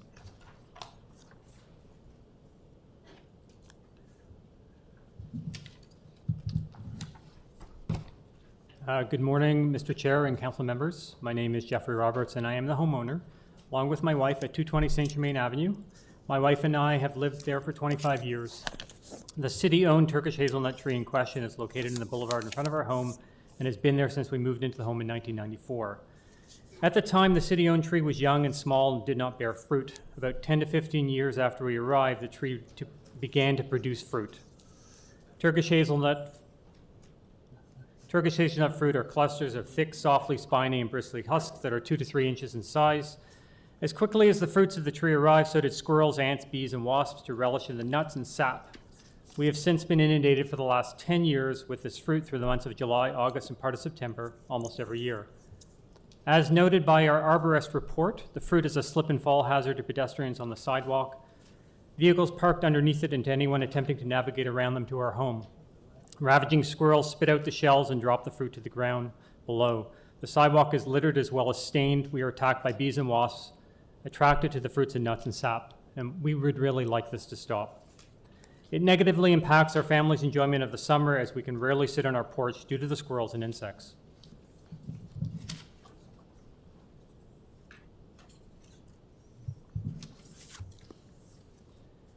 We can no longer park our vehicles in our own driveway or on the road during the summer months. While we pay for city driveway widening parking permits, we cannot use our driveway 25% of the year and are forced to shuffle our cars to neighboring streets each day to prevent property damage to our vehicles. Notwithstanding these preventative measures, our cars have sustained significant damage each year. Urban Forestry made reference to an application in 2010 to remove the subject tree, and that was approved in principle following the involvement of the local councillor. 2010 was significant because that was the year that I had a heart attack. It wasn't due to the tree. However, my family was young and my wife was working, and I was the only one who's cleaning up the Turkish hazelnuts 3 times daily, and I was now unable to do so. We deemed enough was enough then, and believe that the tree should be removed. The report also noted that 2 requirements to proceed with removal were never met and the matter was closed. We disagree with this and consider the matter still open. With respect to requirement number 1, we were told to have 5 replacement trees planted for the tree to be removed. This has been accomplished. Since 2010 on St. Germain Avenue, house number 211, 209, 212, 199, and 193 are just a few in our immediate neighborhood that have new trees. Requirement number 2, payment for the appraised value of the tree. We agreed that a payment would be necessary for the city's efforts on this matter and referred to the crab apple tree policy, which was put in place for removal of nuisance fruit-bearing trees at a cost of $350 to a homeowner. The apple tree policy states, City of Toronto Urban Forestry may remove healthy apple or crab apple trees where such trees are located on city boulevards and result in fruit falling onto city sidewalks, private walkways, and driveways, thereby creating a potential safety hazard. Approval is subject to the requirement that the adjacent property owner submit payment in the amount of $350. The key words are fruit falling onto sidewalks, private walkways, and driveways, and hazardous. In 2010, we were asked for $3,360 for a permit to remove this fruit-bearing tree, and now we're being asked for $5,048 for a permit to remove this tree. In doing research as to the best location to plant a Turkish hazelnut tree, planning guides referred to parks, wide medians, and beside highways due to the nature of the rather difficult fruit. When Urban Forestry came to review the tree to prepare this report, I asked him if he had seen other Turkish hazelnuts trees planted in the city. He said yes, they are in Etobicoke on wide lots and front lawns with no sidewalks. They are also in parks and backyards. To this day, I have never seen another Turkish hazelnut street tree in the Eglinton-Lawrence area. My wife and I agree that the city-owned Turkish hazelnut tree in front of our home at 220 St. Germain Avenue is a lovely tree. However, we argue that this tree should never have been planted on the boulevard in our neighborhood. It is a nuisance and a hazard to ourselves, our neighbors, and community. It has become too difficult for us to maintain and manage our life around, and we please ask that you reject the recommendation of Urban Forestry and please allow this tree to be removed. We ask that the $351.61 that we paid the city for our application to remove the tree be the cost of the permit to do so, and that the city please arrange to remove this tree as soon as possible. Thank you. Thank you very much. Any questions for the deputant? Yeah, thank you. I have a question. Just in terms of 10 years ago, I saw where you were given permission to take the tree down. That's correct. And so what happened?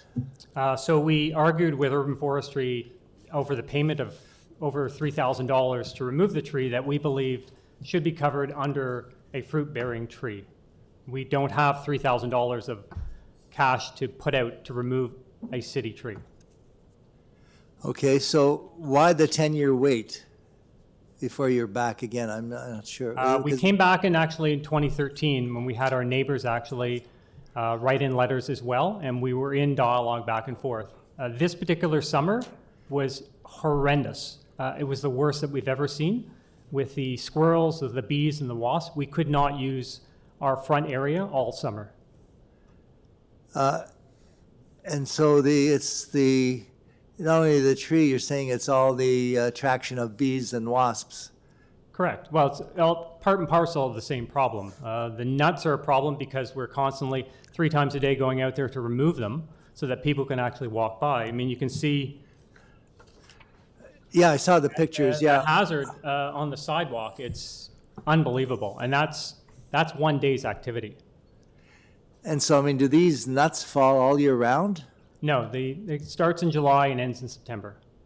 So they fall during the summer. And you mentioned that they do damage to your vehicle or vehicles? Yeah, so when the squirrels chew on the nuts, they usually drop them. The sap then sticks to the vehicle. It has to be removed by a professional. It can't be removed by household products. We've had one vehicle where it was so badly damaged that the paint was actually removed. We no longer have that vehicle any longer. And what are these nuts called? Well, they're Turkish hazelnuts. I don't know what they're called. Turkish hazelnuts. The tree is a Turkish hazelnut, and they produce a nut. Okay, thank you. Thank you. Thank you, Councillor Cole. Any other questions for the deputant? No? Okay, thank you very much. Are there any other deputants on this matter? No? Questions for staff? Councillor Cole? I just want to ask some questions about the Turkish hazelnut tree. How common are these trees in the city? I mean, I've never heard of problems by Turkish hazelnuts before. It's my first encounter with this, but how common are these trees? Through you, Mr. Chair, I've been working in the arborist field for 20 years and change. I've only seen a handful of them. They're not a common species. Do they have this unusual attraction for bees and wasps that you know of? Without detailed knowledge from that time of the year, I suspect that the bees and wasps are being drawn to the secretions from aphids. So my suspicion is that the tree has aphids, which is not unusual. Many trees are host to aphids at non-threshold levels, and the aphids secrete honeydew just like they would in houseplants, and the bees and wasps are likely being drawn to that. They're also drawn to that on the ground, as well as on the leaves and cars and anything like that. And in terms of damage to vehicles, have you had any other reports of these Turkish hazelnuts damaging vehicles? Is this a common complaint about the Turkish hazelnut tree? I don't know of any other complaints of that nature, no.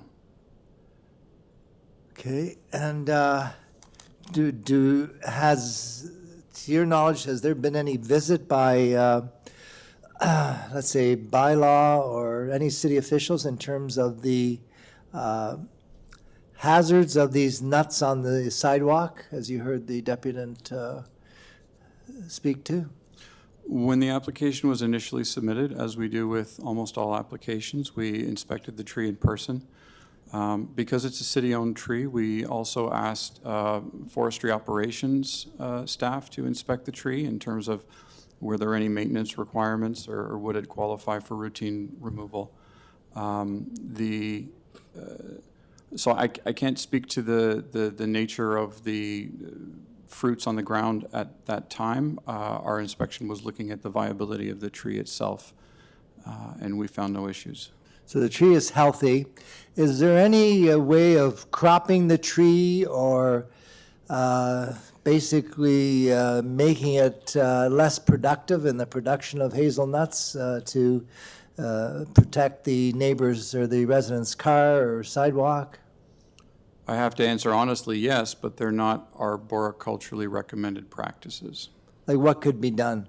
You could be pruning the ends of the branches on a near annual basis, if not an annual basis. The owner of the adjacent property mentioned that the crop varies from year to year, which is typical of nut-bearing or fruit-bearing trees. We wouldn't know in advance when at the time of fruit formation, we wouldn't know if it's going to be a heavy year or a light year.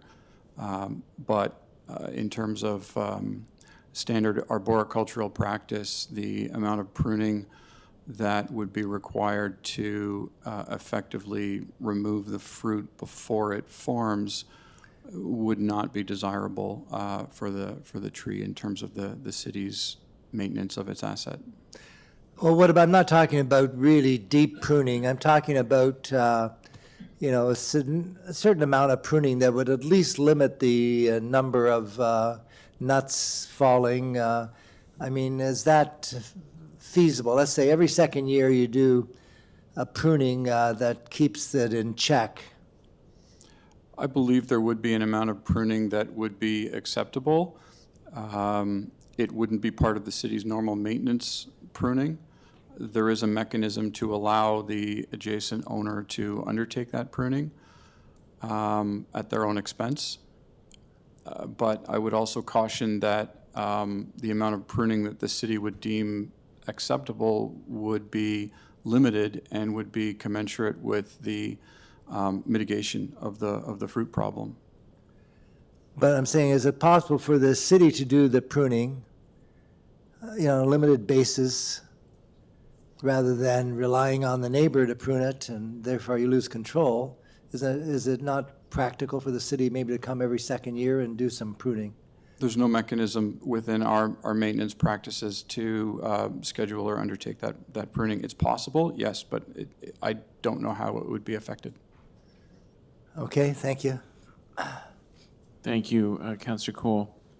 Any other questions for staff?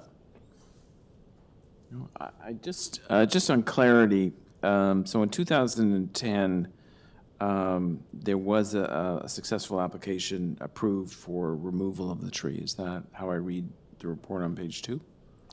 A positive staff report. Based on my understanding, it was approved in principle. A permit was never issued because the financial payment, the $3,000 then $5,000 now, was never received. That's not an application fee per se. It is a standard requirement. It's the payment of the asset value of the tree where the tree is to be lost. It's an asset held by the city. If that asset is removed, that value is lost, and we require that as compensation, that financial payment. Okay, so fair enough. It was a financial barrier.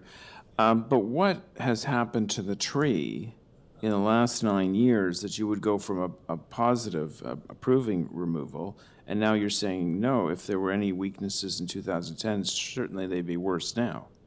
The records that I have, the urban forestry records, indicate that there was a directive from then Councillor Stintz to support the removal. Urban forestry was never in support of the removal, but there was a directive from then Councillor Stintz to allow the removal subject to a neighborhood planting effort and the amenity value.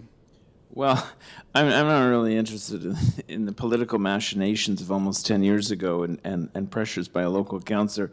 I'm more interested in what staff wrote, and they seem to have approved it 9 years ago, and they're not approving it now. And I don't know, I'm just failing to see. I'm not a forestry expert, but I would think that the tree would be in enormous decline if it met any thresholds back 10 years ago. My records, I wasn't in place at the time, my records indicate that urban forestry opposed the removal at the time the application was made, and continued to oppose it but deferred to the councillor's request. Okay. Any other questions for staff? Speakers? Councillor Cole? I'm just looking for some kind of way to ease the pain of the Turkish hazelnut here on the owner here. So I'm going to move that I support the staff recommendation with an amendment that the urban forestry engage in biannual strategic surgical pruning of the tree, meeting all accepted horticultural pruning practices to ensure the tree is not done irreparable harm. So that's my amendment, along with supporting the staff recommendation. So, yeah, so did you want to draft something up? Yeah, I'm going to try. Robust and aggressive pruning? Robust? Yeah, with an amendment to prune biannually. All right, why don't we hold that item down for a couple minutes until we vote on it, and go to 29, fence exemption, 52 Misty Crescent. We do have a deputant. Sorry. I'll let you know, Mr. Chair, I have to leave at 12:30, and I'm just letting you know. We go back to 22. It's a quick item.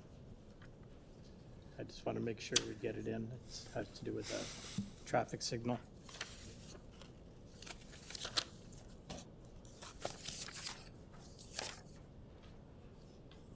Okay. Yes, you held that? Yes, so I would, it's very welcome news that we're getting the traffic signal. There is currently 770 meters on Shepherd Avenue, so 3/4 of a kilometer more than, where there is no place to cross. So this is fairly urgently needed, so I'm moving the staff recommendations with an amendment that City Council direct that the Acting Director Traffic Management endeavor, it doesn't tell him to do it, but endeavor to install the traffic signal as soon as possible based on the lack of a safe pedestrian crossing for the 770-meter stretch of Shepherd Avenue West from Beecroft Avenue to Senlac Road. This is exactly the type of location that we keep reading in the papers. Somebody is hit and killed, and it's kind of a miracle that nobody has been along this stretch. So I'm hoping that staff can get it in as part of their 2020 installations.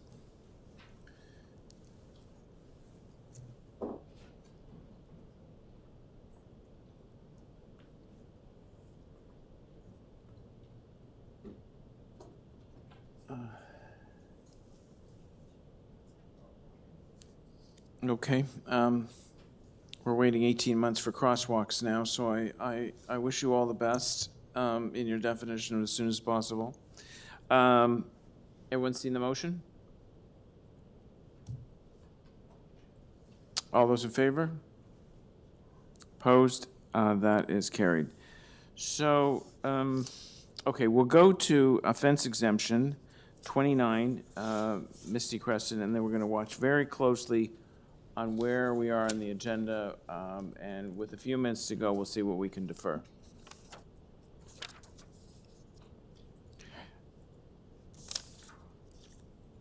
Ladislau Karekas? Yes. Okay, thank you very much for coming. You have 5 minutes.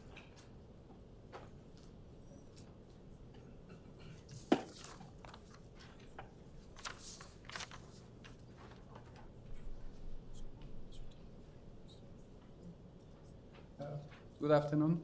My name is Ladislau Kerekes. I'm from Opus Architects, representing the client, and we are the designer of the proposed gate and fence complex. At the staff recommendation, we revised our proposal in sense of introducing more openings in the fence and reducing the average height from 3 meters to 2.4 meters. That means 8 feet. And we hope that this, in my opinion, exceptional work it would be approved by the council. Thank you very much.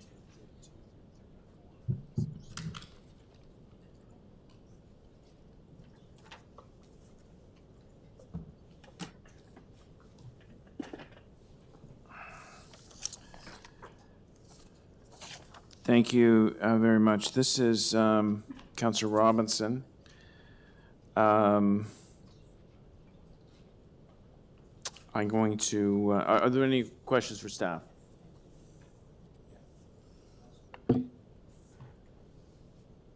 The front yard fence is a meter over what's allowable?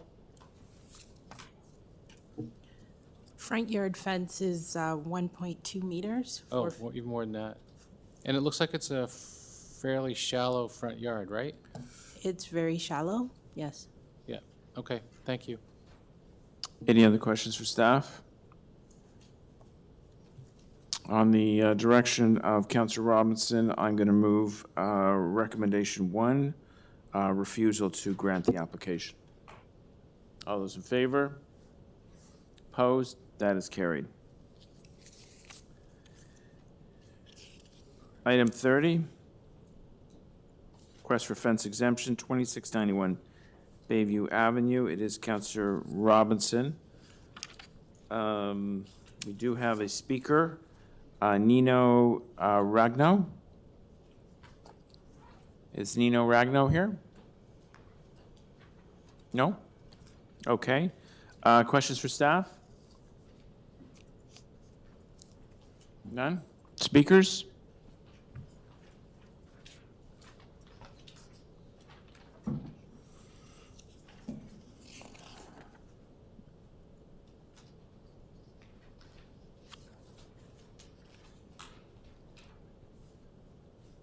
Any speakers? Okay, I'm going to, I'm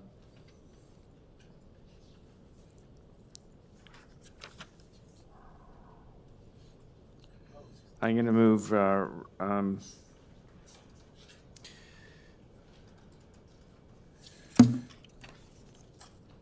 going to move refusal. Those in favor? Opposed? That is carried. Item 31, request for fence exemption 639 Conacher. I don't have any deputations for this item. No? Questions for staff? 639 Conacher. It's Councillor Fillion. Yeah, I'll move refusal. It's a barbed wire fence. I have nobody, the applicant has not contacted me to explain any reason why they need a barbed wire fence. Barbed wire. Cute. Okay, I don't know why someone would have barbed wire. Okay, refusal, item number 1, option number 1 is moved. Refusal of the application. All those in favor? Opposed? That is carried. Item 32, encroachment appeal 1700 Avenue Road. I do have a deputant on the list, Nassim Bozaramgar. Sorry about that. Thank you very much for coming. You have 5 minutes.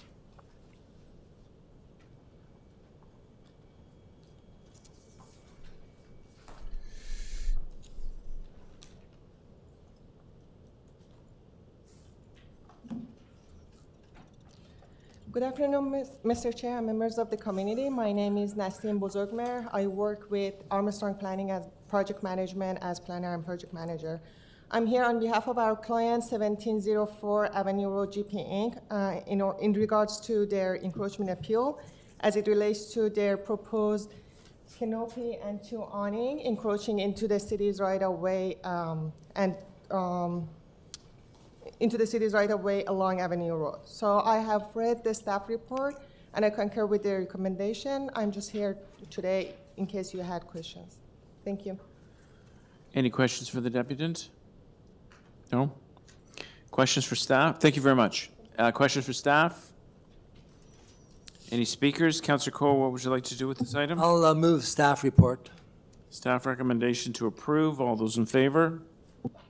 Opposed? That is carried.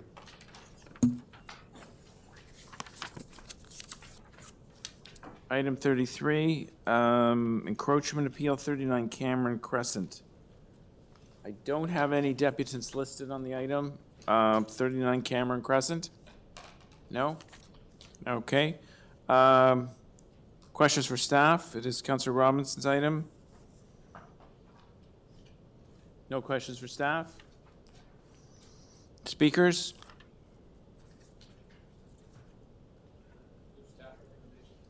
Yes, so that's exactly what Councillor Robinson wanted.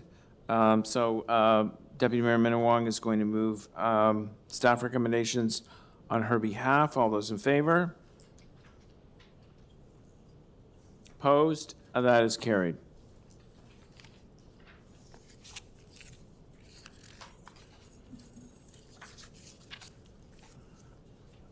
Item 34, encroachment appeal 18 Erskine Avenue. I don't see any deputants on this item. 18 Erskine Avenue? No? Questions for staff? What's the soil? Did you want to ask staff to answer that? Yeah. I thought it was more of musing or a rhetorical question. Through the chair, a soil cell is basically an element that's placed to allow roots to expand, and it gives more soil volume to trees or plantings of some kind, so that they can better thrive. Soil cells? And that's exactly what Councillor Robinson has requested. The staff recommendations are moved unless there's any other questions for staff or any other speakers. No, we're good. Staff recommendations are on the floor. All those in favor? Opposed? That is carried.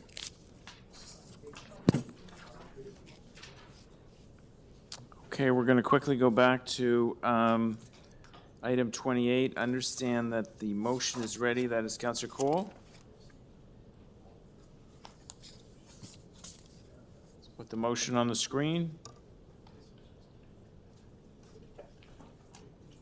So we're denying the request to remove the tree, but we're putting these conditions forward. Oh, deny the request. Yeah, we split that up. Okay, we can vote on it. I don't know. So many trees need to get rid of. And I just don't think it's reasonable. This is a very special. Yes, it's a very special situation. We can vote on it ad seriatim. Okay, on the first part, deny the request for removal of the tree. All those in favor? That carries unanimously. And on item 2, let's call this the aggressive pruning motion. All those in favor? We don't have to record this, do we? No. Opposed? Okay. And is that the item as amended? Or we're good? Okay, the item is amended. All those in favor? Opposed? That is carried. No. Am I correct in saying that there were no added items in this meeting? There was one. Oh, man, so close. I bet you it was filling up. No, it wasn't. Really? Okay, let's just give it one more minute, guys. Councillor Fillon, you have a motion to introduce and enact certain bills. That the North York Community Council pass and declare as bylaws Bills 1660 to 1667 and Bills 1669 to 1670, prepared for the December 3rd, 2019 meeting 11 of the Community Council. Shall these bills be passed and declared as a bylaw? All those in favor? Opposed? That is carried. Councillor Cole, you have a motion to introduce and enact confirming bill. I move that North York Community Council pass and declare as a bylaw a confirmatory bill to confirm the legislative proceedings of the North York Community Council acting under delegated authority at meeting 11 on December 3, 2019. I so move. Shall this bill be passed and declared as a bylaw? All those in favor? Opposed? That is carried. Thank you very much, everybody. Enjoy the rest of the day and the rest of the week. What's up? Thank you to councillors, thank you to city staff, and of course, thanks very much to the clerk's office.